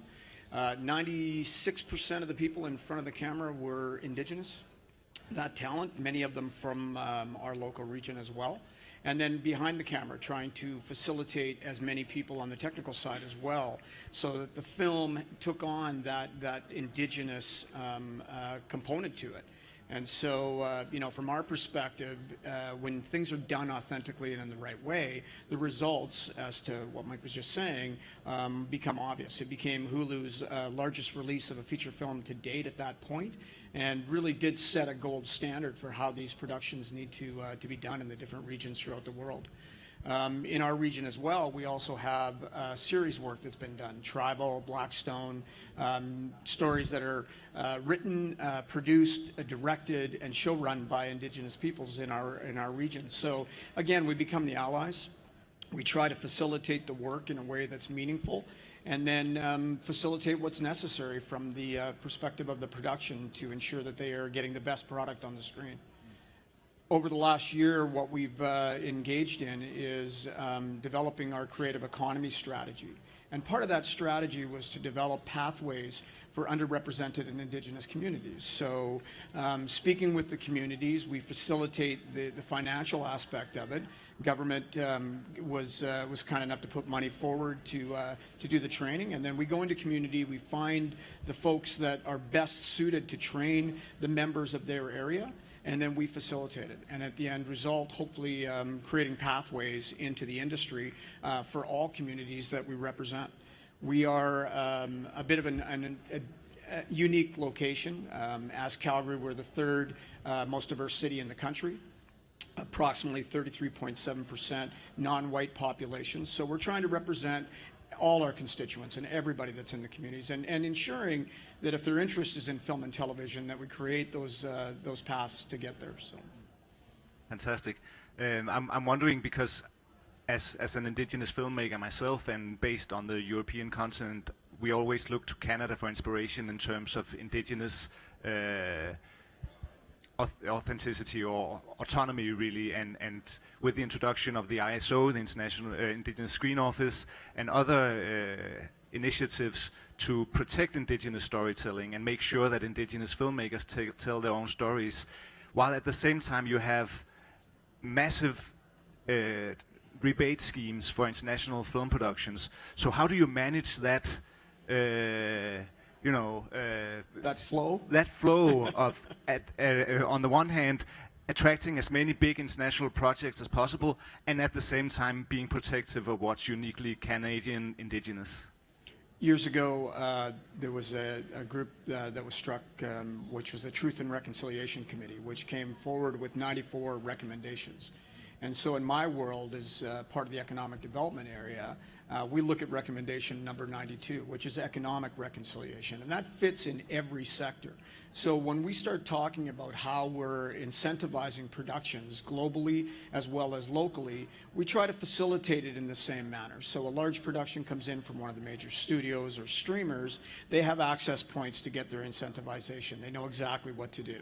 We also have a fund that is specifically for Alberta productions that enables our producers locally to be able to access. So we try to give the same support or more to our local producers as we do our foreign producers, enabling all those stories to be told to the world, giving access to infrastructure, ensuring that they have a competitive advantage going into the world, and putting them in a position where those great stories can be told globally and that there's an impact in our region.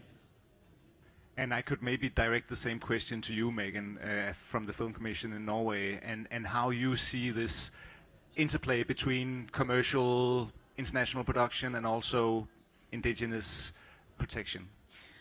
Right. So last year, our government made an update to our incentive to acknowledge the fact that it is a very successful policy lever to build up not only the Norwegian film industry, but also the Sami film industry. However, at the same time, our incentive is geared towards the largest projects with very large budgets and global distribution. So we've yet to see a project that has applied for or gotten the incentive, unfortunately, but I am really looking forward to the time. And I do feel very grateful from the National Commission's perspective that we have Analaila and the International Sami Film Institutes. My experience resonates with what you say, that as soon as we let producers know that we have this institution with very clear guidelines, they are so excited and want to engage and discuss directly with them. So I define our position kind of in a different way because we have this structure in place, that we are an ally, but not an intermediary. So any sort of collaboration that would happen would have to be on their definition and what was necessary for them. Is there a dialogue between you and Analaila as organizations to kind of, find the best practice to, to benefit both worlds, so to say? Yeah, ever since I've started 2.5 years ago, I've had a dialogue together with them, but any sort of collaboration would have to be on their definition and what their needs would be. That's the correct answer. I just want to, maybe both of you can add to this, but as a trend or as something that have developed over time, how sensible are the producers, the international producers that you are in touch with, when it comes to these kinds of stories? Do they, more than before, actually want to listen and adapt? Since I started in 2021, I feel very lucky that, again, producers are really excited to engage, and I haven't experienced yet anyone that isn't really interested in real collaboration. And from our perspective, we want to hear about the stories when they arrive in our region to ensure that they're following the path, as you were mentioning, appropriately, that they are engaging with community, they are engaging with the appropriate people so that they're telling the story in an authentic and appropriate way. So again, all we're doing is trying to be the ally and trying to ensure that the stories are being told appropriately. It would be extremely bad in our area to have stories being told by folks that are doing it inappropriately and having these stories go out into the world in that manner. We just wanted to ensure that if they're going to be there taking incentives to do these stories, that it's done properly. And I could maybe go to you, Analaila, with that question as well. I mean, from the International Sami Film Institute, how do you feel that the projects that approach you, are they getting better at listening and adapting, and do you use the point in your presentation where you say no? Well, yes, there is, like I said also earlier, especially after the collaboration with Disney and the Frozen 2, we experienced an increase in interest from international big companies, big production companies who see the value of Sami stories. Very often we are approached by also documentary filmmakers all around the world, and what concerns us there very often is that they are very interested in this one single story about our people, and they want to follow a reindeer herding family from the migration, because they migrate with the reindeer from the inland to the coast in the springtime. So this is like the one single story everyone is interested in, and we have heard it so many times. Of course, to us it is an important story because reindeer herding is also one of our main traditional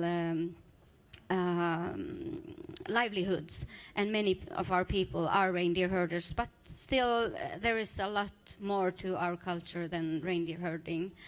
And yes, there have been actually some projects we have said we would not, we are not so interested to collaborate. So, yeah. And then there was one project that actually, where you actually did collaborate after a few rounds. Yes, so there is a feature film now playing at Netflix called Stolen. If you haven't seen it, you should all check it out. It just came out a few weeks ago. It was on Netflix top 10 for the first weeks. I think it's over 25 million people have seen it now, worldwide, what you are also saying here. You're one of them. So Netflix approached us, I think it's now 3 years ago, and they had bought the rights for this novel by a Sami author, Anhelen Lestadius. And they wanted to produce this feature film and wanted to collaborate with us. And we said, yes, we can collaborate, but of course we gave them the Pathfinder and said, please read this, and you really need to have a Sami director, especially for this story, because it's so specific to reindeer herding. And you can't have someone from the south of Norway come, some big director from there, come do this story, because it will be a totally different thing. And we managed to convince Netflix on this, so it is a debuting feature film a Sami director called Elle-Maria Eira, who directed the film, and it was a huge production. We had a Sami DOP, many Sami in the crew in different departments, so that was also a very good collaboration. We're very happy, and we are continuing to collaborate with Netflix also. And I would say then the result is, with this collaboration and authenticity, then it resonates with people, you know, not only your people, but other people, and they can see that this story is authentic, and it raises the eyeballs. Exactly. Fantastic. I don't have a clock, but I feel we are running out of time a little bit. Am I right? 5 minutes? 6 minutes. We got 6 minutes. All right. We're good. Oh my God. But then let's look to the future a little bit, because that was part of the tagline from the video we just saw, and you were mentioning, Anne-Laila, just before, stereotypes. And I was at the Microsoft Beach yesterday seeing the Copilot tool and what AI can do for the way that we work. Are there any pitfalls with this future technology in terms of authenticity? Yes, I am sure there are, but everyone is talking about AI, and it's coming for sure, and we all just have to relate to it one way or the other. And I also think that from our perspective, it is we have to see it as a possibility, how it can elevate our filmmakers, our talents, our stories. And this, of course, this Copilot you are mentioning, it's this AI tool developed by Microsoft. They are launching it now, where you can, it's like tailored specifically for the film business, so the whole pipeline from development, script, production, post-production, even marketing, and so of course it's an interesting tool, and then you can also put your script in there, and it can do anything basically, and also visualize. But that is an interesting point. We had an indigenous film conference in Guodegaitno last year, and we had some guests from Australia, some Aboriginal filmmakers who are working very close with AI tools, developing an animation and a game. And they told us that when they were prompting the AI tool with, there was a very good example. So when they said young hero, it would create images of this white, blue-eyed, looking very heroic. And if they would type young indigenous hero, a totally different picture would come. So a mishmash of indigenous dresses, and so of course it draws from everything online and everything that's out there. And we are minorities, so not so much of our content is out there yet. But yeah. So it's a limited pool of information that this machine takes to create images that are the opposite of authentic, really. So are we going then in the wrong way in terms of authenticity? What do you think, Shelby, with this particular aspect? I think we're much more cognizant now of the authenticity of indigenous groups, and we're trying harder to do it right. Some of the stories that are out now of reservation dogs and various other stories that are being told are trying very hard to get it right. And we owe them that out of respect, always. And maybe it's a good point to put into these protocols also caution to this kinds of stereotyping. Mike? Yeah, so I look at AI as a supplement. It cannot, I don't think it can drive what needs to be. If you're having trouble with a little section, maybe AI will help, but I was there as well, and for authenticity, it's not there yet. It may be at some point, but it certainly isn't there now. And then if somebody brought me a project like that had lacked authenticity, I would not come to the table with money for it. I was going to say, in general, with film financing, sort of a 101 for those that are looking for that. When somebody brings me a project that meets all these criteria, then I evaluate it and look at these film incentives, both from regional areas and states and countries, and figure out how much of that money can be used in advance. Then bring the equity that's needed for it. So equity would be like cash that somebody's investing into the project, and it can come from a variety of sources, and then put a package together so that it works for the production in the lands where it needs to be, with the people, with the authenticity, with the elders and that sort of thing. And then also those sorts of analysis can tell a person where to distribute it by country. Different countries can have it released differently. In Canada, it could be a theatrical release. In the United States, it could be streaming. And so those sorts of things are very important for a filmmaker to understand and not have a dream it has to be in theatrical in every country in the world. That could destroy the finances. So you need somebody to actually look at that to see where these things are best placed.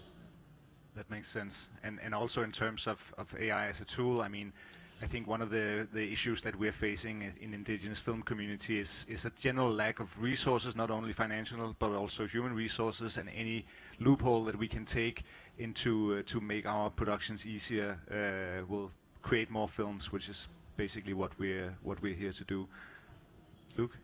Technology is changing ever so drastically, and how it's utilized, how it's regulated, I think is going to be the difference. We just spent a good portion of a year through the strikes, and AI was a major component of that. So I think we're cognizant of the technology. We understand what's there. What we feed it is what it feeds back to us. So we have to be doing that in the appropriate way, in the authentic way, to be able to get the outcomes that are appropriate. And I would maybe argue that in the age of AI, proper, authentic storytelling will be even higher valued. Mm-hmm. And if it's utilized properly. Yeah. All right. I'm gonna let that be the last words of this panel. I thank you, all of you. We still have 16 seconds, so I feel good. I feel good about this. Thank you so much for being part of this. And thank you all for being here.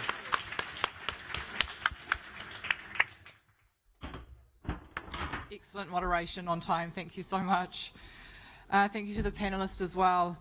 I want to mention, for those of you who may not be aware, AFCI, while a global organisation, actively collaborates with other regional film networks, some of which are in the room today.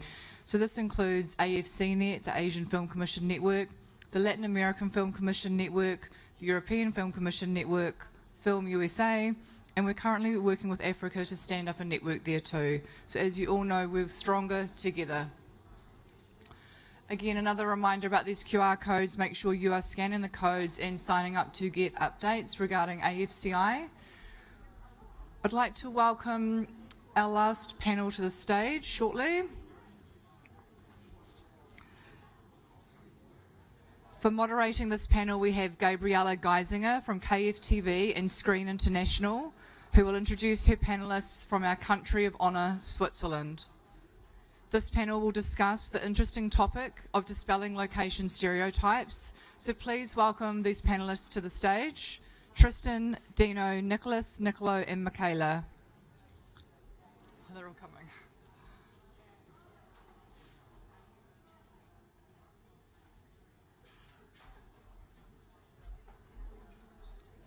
So if you could give them a round of applause, please. Thank you, panelists.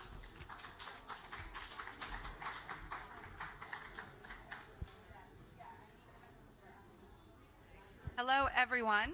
Thank you so much for coming to this panel on dispelling location stereotypes in Switzerland. When you picture Switzerland, there are a few images that come to mind straight away. You have snow-capped mountains, idyllic towns, chocolate being some of them. And when a country or a region has such clear and evocative imagery, it can often be a challenge to combat those stereotypes, to draw different kinds of productions to your regions, especially to make them stick around and use the incredible infrastructure and crew that the region has. So today, to talk about how they've achieved that, we have our panelists who are going to introduce themselves. Go ahead. Hello all, my name is Dino Malacarne. I'm the Managing Director of the Film Commission in Zurich.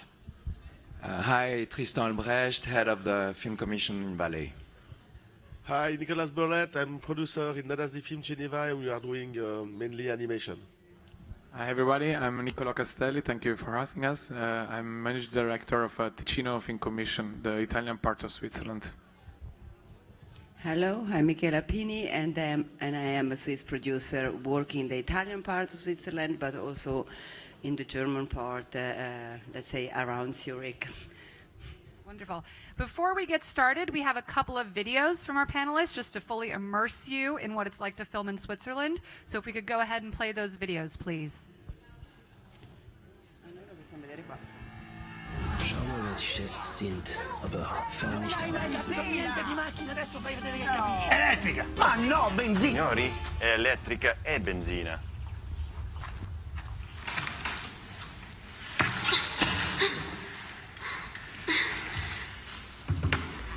Deve essere un albergo, un bar di lusso. Potrebbe essere pure un bread and breakfast.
So we saw some of those stereotypical and idyllic landscapes in those videos. We also were treated to some other, some more interesting and diverse underused areas. But I want to start firstly with talking about the stereotype. You have the beautiful mountains and the towns. And I was wondering for my panelists, there must be a positive side to having such a strong and clear, image for producers when they want to come film in your region. Yeah, thank you very much. Yes, as you saw in the video, you can say that we play with those stereotypes. We have mountains. I come from the valley. I come from the south of Switzerland, where we have mountains, we have snow. Please, sorry for the voice, but we had a big party yesterday for Sauvage. I selected in Cannes, so my voice is going to be a little shaky. Anyways, yeah, we have mountains, we have snow, we have nature, we have all those things, and we play with those things. But this is the good thing, because we have a lot of production who wants to come because of that, and because of this nature and these landscapes we have. But on the other side, we really want to break those stereotypes, because it's very important to see that Valais has something else than only those stereotypes. And also, Ticino Film Commission exists since 10 years now. And it was very important to have these postcard images, because it was also the starting point to have production coming in Ticino and Switzerland, southern part of Switzerland, to shoot. But at the end, the problem at the beginning was, and also before the Ticino Film Commission was born, the problem was production company was coming just for make some establishing shots or just some sequences and then going back, because they didn't know they could also shot all the film in Ticino or in Switzerland. And that's why we are trying to as you see in the video, we try also to mix the two things, to see there is the stereotypes, there is the mountains, there is everything, but there is also professionality, there is also know-how, and there is also a scenery that you don't imagine at the first of all when you think about Switzerland. Yeah, I think, the stereotype, the mountain, whatever, it's what makes first also our co-producer come to Switzerland, but then I think what offers also Switzerland, this other not stereotype landscape, it helps us also to convince our co-producers to come, even though they are not looking for mountains, for snow, for hiding and things like this. And of course our territory is not big, so there are a few things that we can't shoot in Switzerland, but most of them in a maybe a reduced scale, it's there. And I have to admit, I've been working internationally for maybe 15 years now, and the first 5-7 years was a little bit hard to bring the co-producer, to convince them to come to shoot in Switzerland. First of all, because they thought it was too small, and secondary, also because they thought it is too expensive.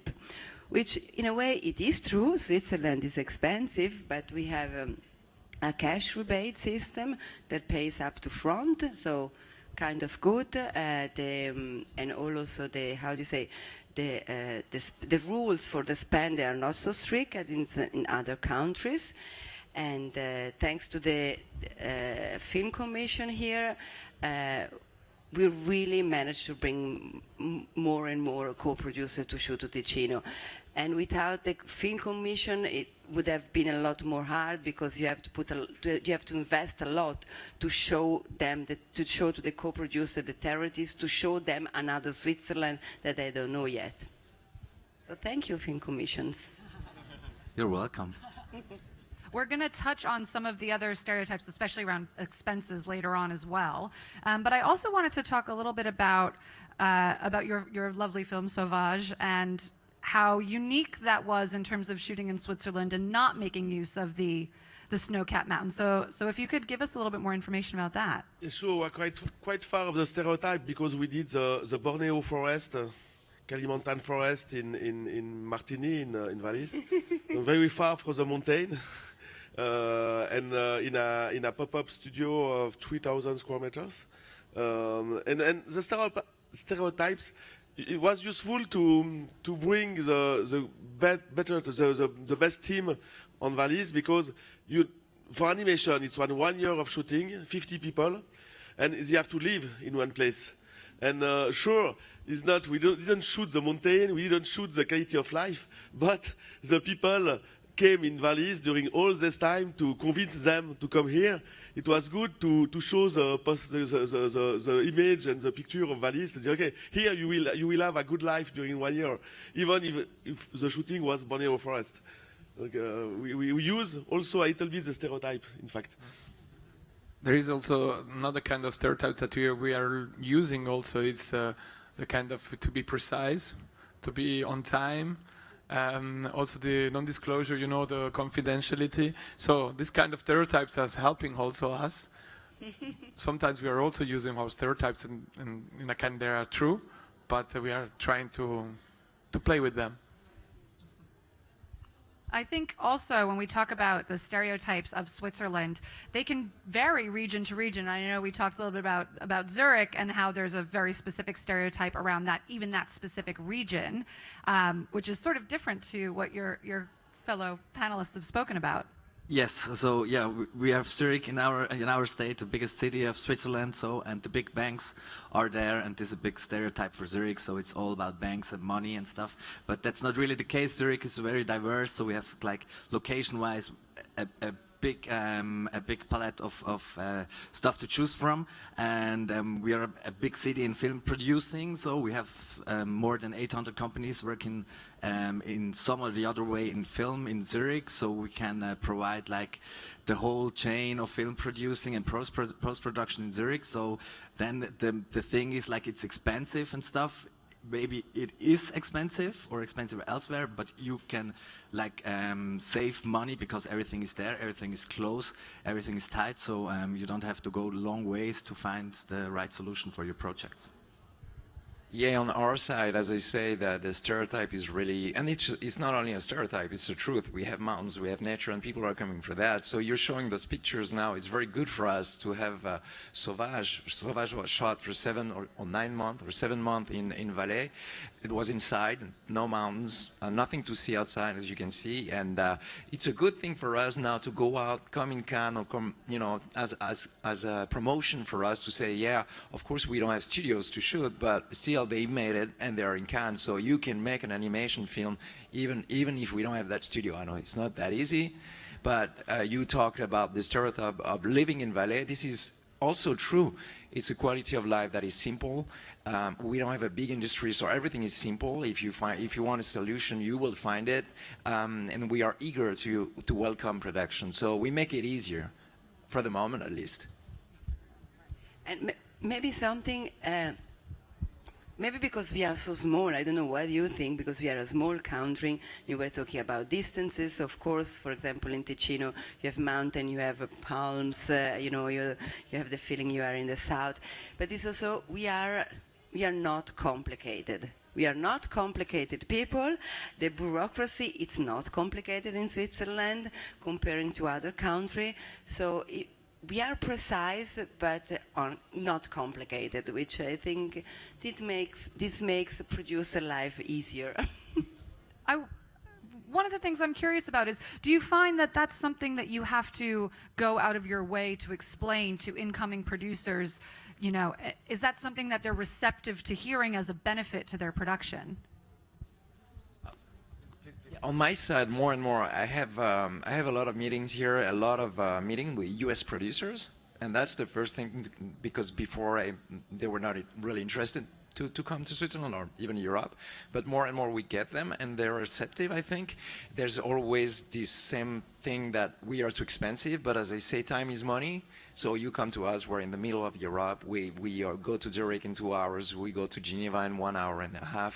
We're not complicated, as Nicolas said, so it makes everything easier, and it takes less time to do things. So time is money. It's also a way for a production to gain time and money at the same time. Please.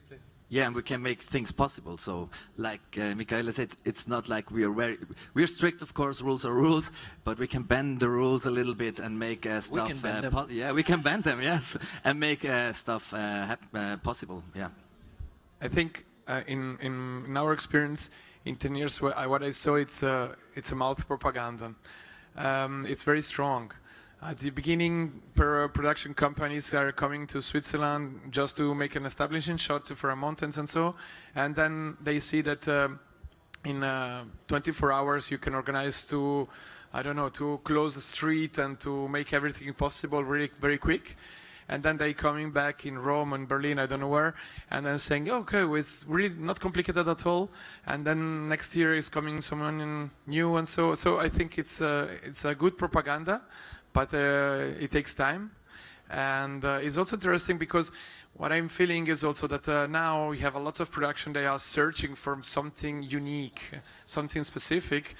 And for example, make the example from Ticino, where the Italian part of Switzerland, we're Switzerland, but we're also Italy, we're in between, and I think it's interesting also in a creative side to have a kind of place that is unique because it's Italy, but it's not Italy, Switzerland is not Switzerland. So I think also directors, creative designers also, they are searching for something diverse, and we're also pointing on that.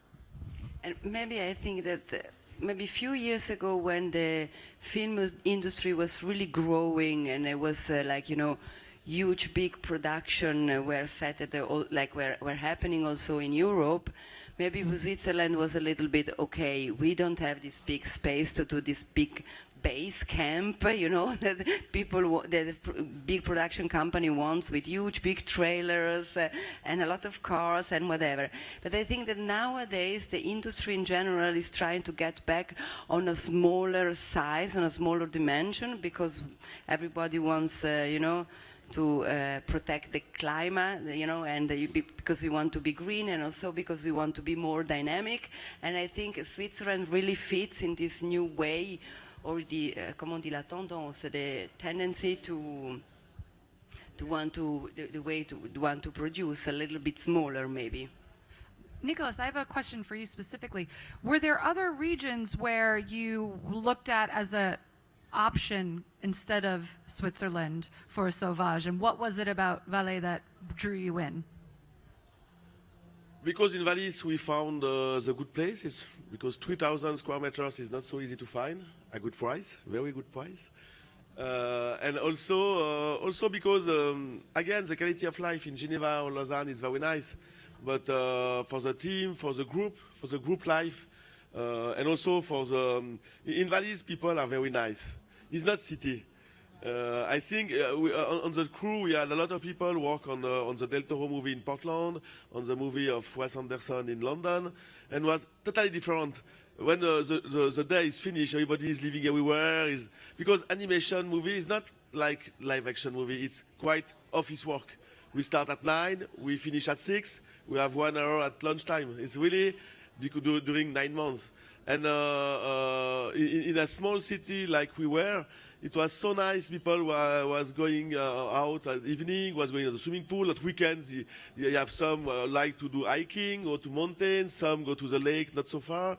It was very good life, and also because that, and also because we have a film commission in Valais, and really help us to find for the place to live, for the paper, because we have more than 15 nationalities on the shooting. People from New Zealand, people from US, people from England is not so far, but now is quite far. And it was very helpful. In Switzerland, there's not so many film commission. We are, I think 3 here is only 1, I think. I'm not sure, but I think. And it's very helpful also for that. And we don't have that now in Geneva or Lausanne. It was very good for us. Can I make just like an example? I completely agree with what he said. I remember 10 years ago we shot a movie in Bellinzona, a small city in Ticino, and the main character was played from a very famous actor in Italy, Alessio Boni, and he was used to be there with a truck, with a driver coming to the hotel, you know, bodyguards and everything. And after the first day, he saw that everybody of the crew was coming to the set in bicycle, by foot, having the coffee in the bar near the stage, and then starting to work on this. He said, okay, I can make also this life. And after 2-3 days, he asked to production to come to have also a bicycle, to come with a bicycle. And so And it makes a lot, really, it makes a lot of the feeling you have on the set. It makes a lot of the propaganda we had of Ticino, because he spread the word. All the actors in Rome, they know that if you come to Switzerland to shoot, it's an easy way. And I think it's one of our unique sell point, I would like to say. I think it's important, but yeah, it takes time to promote this, but it's an important point. I think that's really interesting as well that you talk about it being a unique selling point. That and a stereotype so often can run hand in hand, right? You do have a stereotype of life in Switzerland, of the people in Switzerland, but when it is reflected in the way that the crew work and the way that the production runs, then it can also be a really big benefit as well. I wonder, is there any sort of a negative stereotype about the crew or the people or the way in which production runs that you find you have to come up against and sort of educate incoming productions that, no, actually we run this way?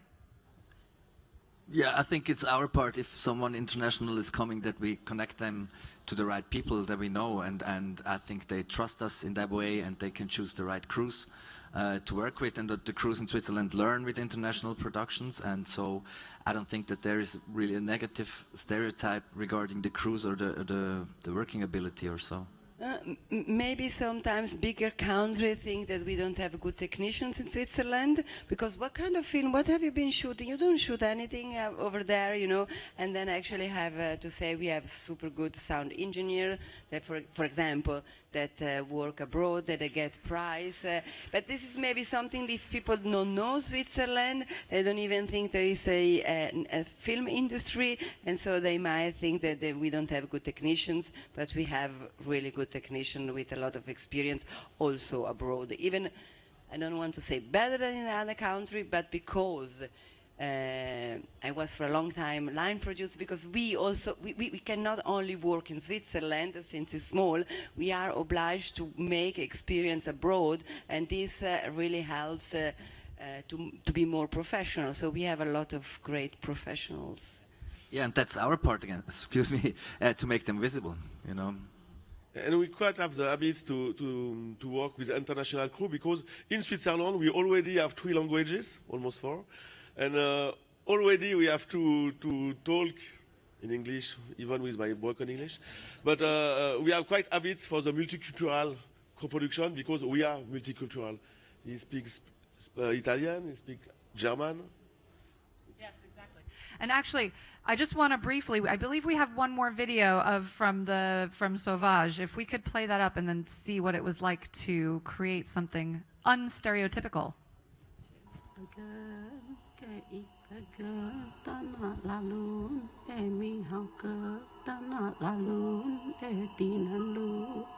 Ngăn cắt duy nhà nhìn ngăn có bờ gần cái nhịp bờ gần ta nà la luôn em mi hao cơ.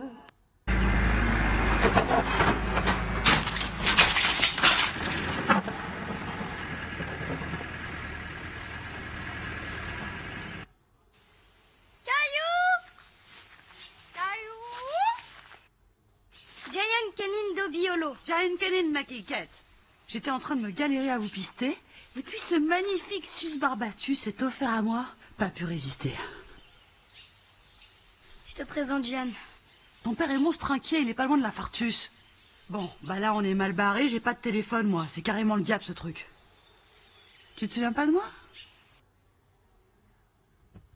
I mean, the attention to detail in that is just incredible. And I think it speaks to what we were just saying about the idea of having those highly skilled people to work. Do you find that, I mean, you mentioned this earlier, that a lot of the way of dispelling these stereotypes is by drawing in these atypical productions. Is that a challenge to attract productions that do other things than the establishing shots like you've mentioned? For us, yeah, that kind of movie, for example, it's impossible because they don't think it's something they could do in Valais. I had contact with people who wanted to make animation film, and they told me, yeah, that's very nice, but you don't have a studio over there. So I say, yes, but they just shot Sauvage, you can check. And right away they say, okay, so then maybe we should meet and see what can be done. I want to say something about that, and because there's the stereotypes and the things that people think from the outside, but it comes sometimes also from the inside. People don't know what it means, for example, to make that kind of job. It's a huge work. I don't really know animation film, but I think one thing that was done on this production, and that was very good, it was some kind of field trip that Nicolas made inside the animation studio that was built, and people could come, local community could come, schools could come and visit what was done and understand what it means to make that kind of movie. And I think it's very important to do that, because sometimes the stereotypes is not only outside, but it comes also inside. And as I would say my state is more for tourism and skiing and things like that, sometimes we just don't believe that we can make those kind of things in our state. And that's very important for us to show that, yes, we can do it. We can make those films. Absolutely. If I think also in Ticino, for example, when you ask to the municipality of a city, I would like to see this old factory, abandoned old factory, and so they are looking, why? So usually you have to sell the beautiful lake of Lugano, and then they have also to learn that we are communicating with another language. There is not the touristic language. Do you find that there's any sort of, you talked briefly about being multicultural and speaking different languages, and obviously that is a big bonus. Is that something you find that people are aware of as a selling point / stereotype within Switzerland, or they don't even really think about that too much? If I speak with my language, they're not aware, because a lot of people, they don't know that we speak also Italian in Switzerland. I think that here the German side is going to win, because everyone speaks about Zurich when they come to Switzerland, when they know Switzerland, because sometimes they mix with Sweden. That happens too. So, but most of the time, I think they think that we speak only German. And I am from the French part. So. Yeah, and they're always very surprised, and then that we can also switch language on set and things like this. Yeah, this is something. Yeah, and that's a huge plus for us. I mean, yeah, we can cover basically everyone. We talked briefly about the other stereotype of Switzerland being expensive. Do you have any sort of, anecdotal experiences where you can talk about a time where having that benefit, was a savings for you, that multicultural, your crew's talent, stuff like that? I do have an example. We just had a Netflix series in Valais, and Valais, my state, is German and French, so both languages at the same time. And the crew was coming from France. Part of it was from France, and they had to deal in the upper part of my state, which speak a very funny German, and it's impossible if you don't speak. I don't speak this language, but it's something else. But if you don't speak the language, and if you don't know the people over there, you cannot deal with them. It's impossible. So we had some French people from France. They were trying to deal with them. It was impossible. So then we have in my commission, we have someone who really knows very well the place, and he dealt with the people over there, and things went smoothly after that. But again, it was a gain of time, and that was very important for the crew, because they were wasting time and money. Yeah, money-wise, I think it's important for us at the work as a commission to find good prices and to make good deals, like for everyone, to stay in Zurich and have like the deals with the hotels and with the restaurants and whatever it takes. Yeah. And everybody tells Switzerland is expensive country, but try to take a coffee here in Cannes. In Geneva is really less expensive. Look, it's not, it's an image we have, but sure, salary is quite high, but the social expenses is very low, by example, and it's a compensation, and the rest of life, not everything is expensive, in fact. So it depends also what kind of part of Switzerland, in which period. If we are able to shoot maybe in a touristic area, but not really in the touristic moment, so we can always find deals, and we can also, the time is money, as Tristan said, and I make just an example. We have the Amazon Prime series in Lugano, and they have to block all the city for an action sequence, and then they can rain cam, the last day, and they asked us to block 2 hours more on the city center, all the traffic jam moment. I had a phone call with the mayor of the city, and he said, okay, let's do 2 hours more. You can imagine how would be expensive, I don't know, to shoot this in Rome or in Milan, to have 2 hours the city center block for an action sequence. That's its money. It's interesting you say that too, because I think one of the stereotypes we envision are is the small town mentality. Everybody knows everybody, but in a way it works to your benefit, right? You can just ring up the mayor and have that happen. So that's an interesting sort of practical way that you're able to use that stereotype to your advantage as well. And we have really, in Switzerland, we have a really good proximity with the mayor, with even last day I was dancing with the Minister of Culture, by example. But I can talk, I can tell. It's very easy. In France, by example, I know very well, it's no way. With two bodyguards, there's no way. Here in Switzerland, you can talk with people, you can phone and have important people to solve your problem. It's really easy to do that. It's very important to say that everybody, also not so many people knows that we are a confederation, so we don't have to ask to burn to have a permission. It's really every canton have his own policy, his own transport office of transportation institution. So it's really close. It's really based on cantons and municipalities. Yeah, and this makes things also possible in a kind of short time. But then again, with that, you see the importance of film commission, but because in Zurich, he knows how to talk with Zurich people. I wouldn't be able to do that. In Valais, you have to know how to build, to not only the language, it's also to understand the culture, because we are together. I don't know how we work, guys, but we do get along, but we are very different. But we somehow work together and compromise and find ways. And this goes to when we have to help film production to come. I was going to ask, actually, in many territories, there's the stereotype of different regions competing, not getting along, even entities not getting along. Would you say that that's something that is stereotypical of Switzerland? And is it a true stereotype or not?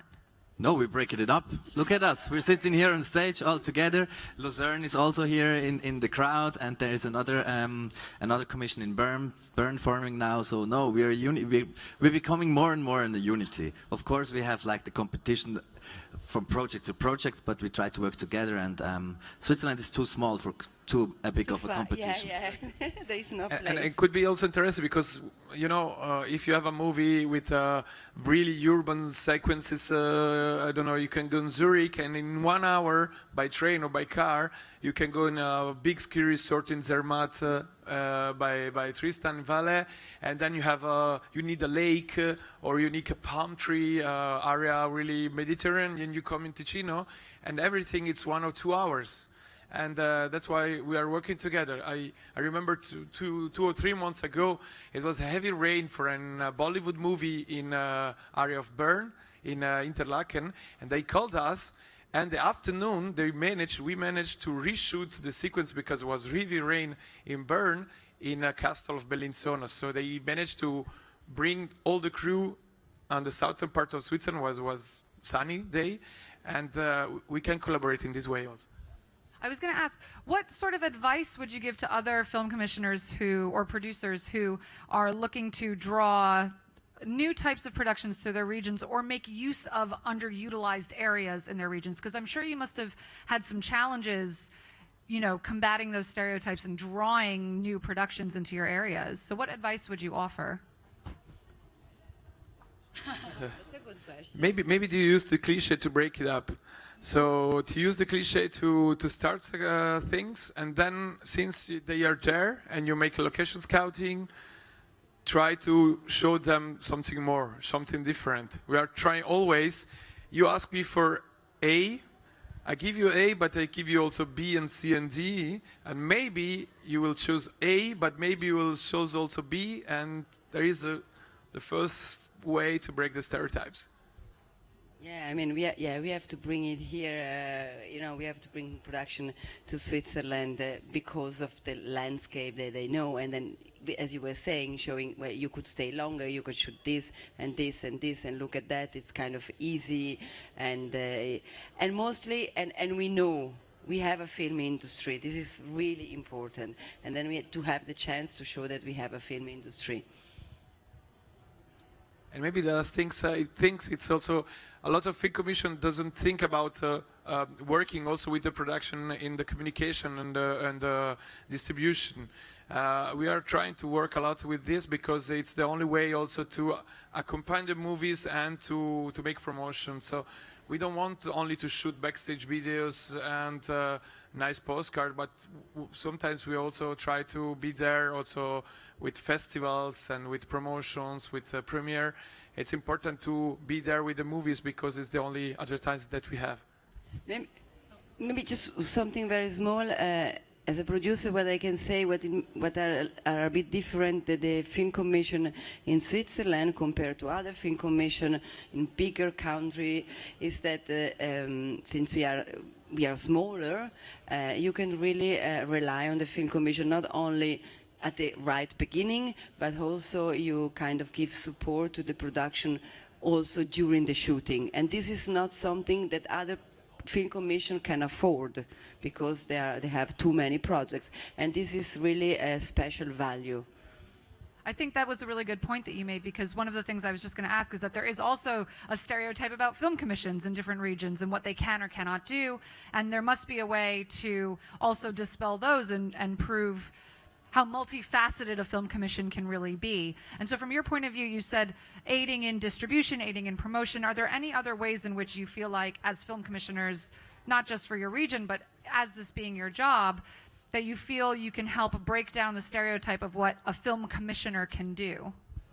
I think one of the important thing for us is, yes, a film commission is here to help a film to be a service, to facilitate, to bring an incentive, but it's also in the inside to help the local community to develop, to be better economically, culturally, to take advantage, not take advantage, but maximize the chances from to take from the production and bring it back to the local community, so we can develop in our territories new things, new ways of new economical ways, or companies, or anything that can help from those movies and use them as a tool for us as well. Yes, in the political way. It's also there to make the industry visible and talk about it and try to help and get the funds raised. I think one of the last sort of things I wanted to talk about was we talked a little bit briefly about sort of the positive sides of the stereotypes, but I was wondering, historically, do you find that there are people who are really reluctant to see the other things that Switzerland has to offer? Have you had any challenges in terms of that, where you've really come up against people who don't want to see B and C? Not really. I think, no, they're open. I don't think so. Not on my side, at least. The stereotypes are very strong. That's true. Chocolate, banks, and cheese. That's true. They are true also. And they're true. They're not so bad. Milk, we have that. Yeah, we do have that, and we don't. We're not in denial. We accept that, and we love it. For example, my state makes wine. Everyone thinks we are alcoholic. So some of us are alcoholic, but we like wine. But yeah, we don't refuse that. But we don't have only that. We have a lot of things to offer as well. Right. So it's about utilizing the stereotypes and spinning them into these unique selling points, something positive that you can offer to international productions. That's what you would say. Yeah, and the new stuff that is forming with like all the new companies coming, all the startups and spin-offs and working in movie and innovation, taking the innovation part. They're here in Cantu, in the Swiss Hub. You can check them out if you want. And 3 companies are here, and they're working on really exciting stuff, yeah. Maybe the very important point is to communicate that we are a really multicultural country. So really we have a lot of diversity, and we know how is to work with multicultural, because we are speaking a lot of languages, but we are also different from also by eating. So we are eating like Italian, and this is a very important point for me. It's better than in Zurich. I think that's a really interesting sort of point to end on, is that unique multicultural angle. And I think it's something that everyone who has similar issues can take away with them, is finding the ways in which you can take those stereotypes and turn them into something positive to draw in unique and interesting and new productions. I think this has been I found it really fascinating. Thank you guys so much. We're going to invite Jaclyn back on stage to sum up really quick. Thank you so much. Thank you. Thank you. Thank you. Thank you, Gabriella and panelists. I'll just get you to stay here so we can get a photo at the end. We hope you have or can leave here feeling inspired to collaborate and connect with AFCI and our Film Commission family. It is truly global. Join us on our transformation journey. The recordings will be available within a week on the AFCI website and also on the Marché du Film. We've got some board members here. If the AFCI board want to raise their hands, please. If you want to come up and ask any questions of them or myself, we've also got Marge down the back here. If you want to wave Marge at everybody, feel free to come and have a chat to us. So thank you so much for supporting us on our first time here at the Marché du Film. Please, another round of applause for all of our panelists. Thank you.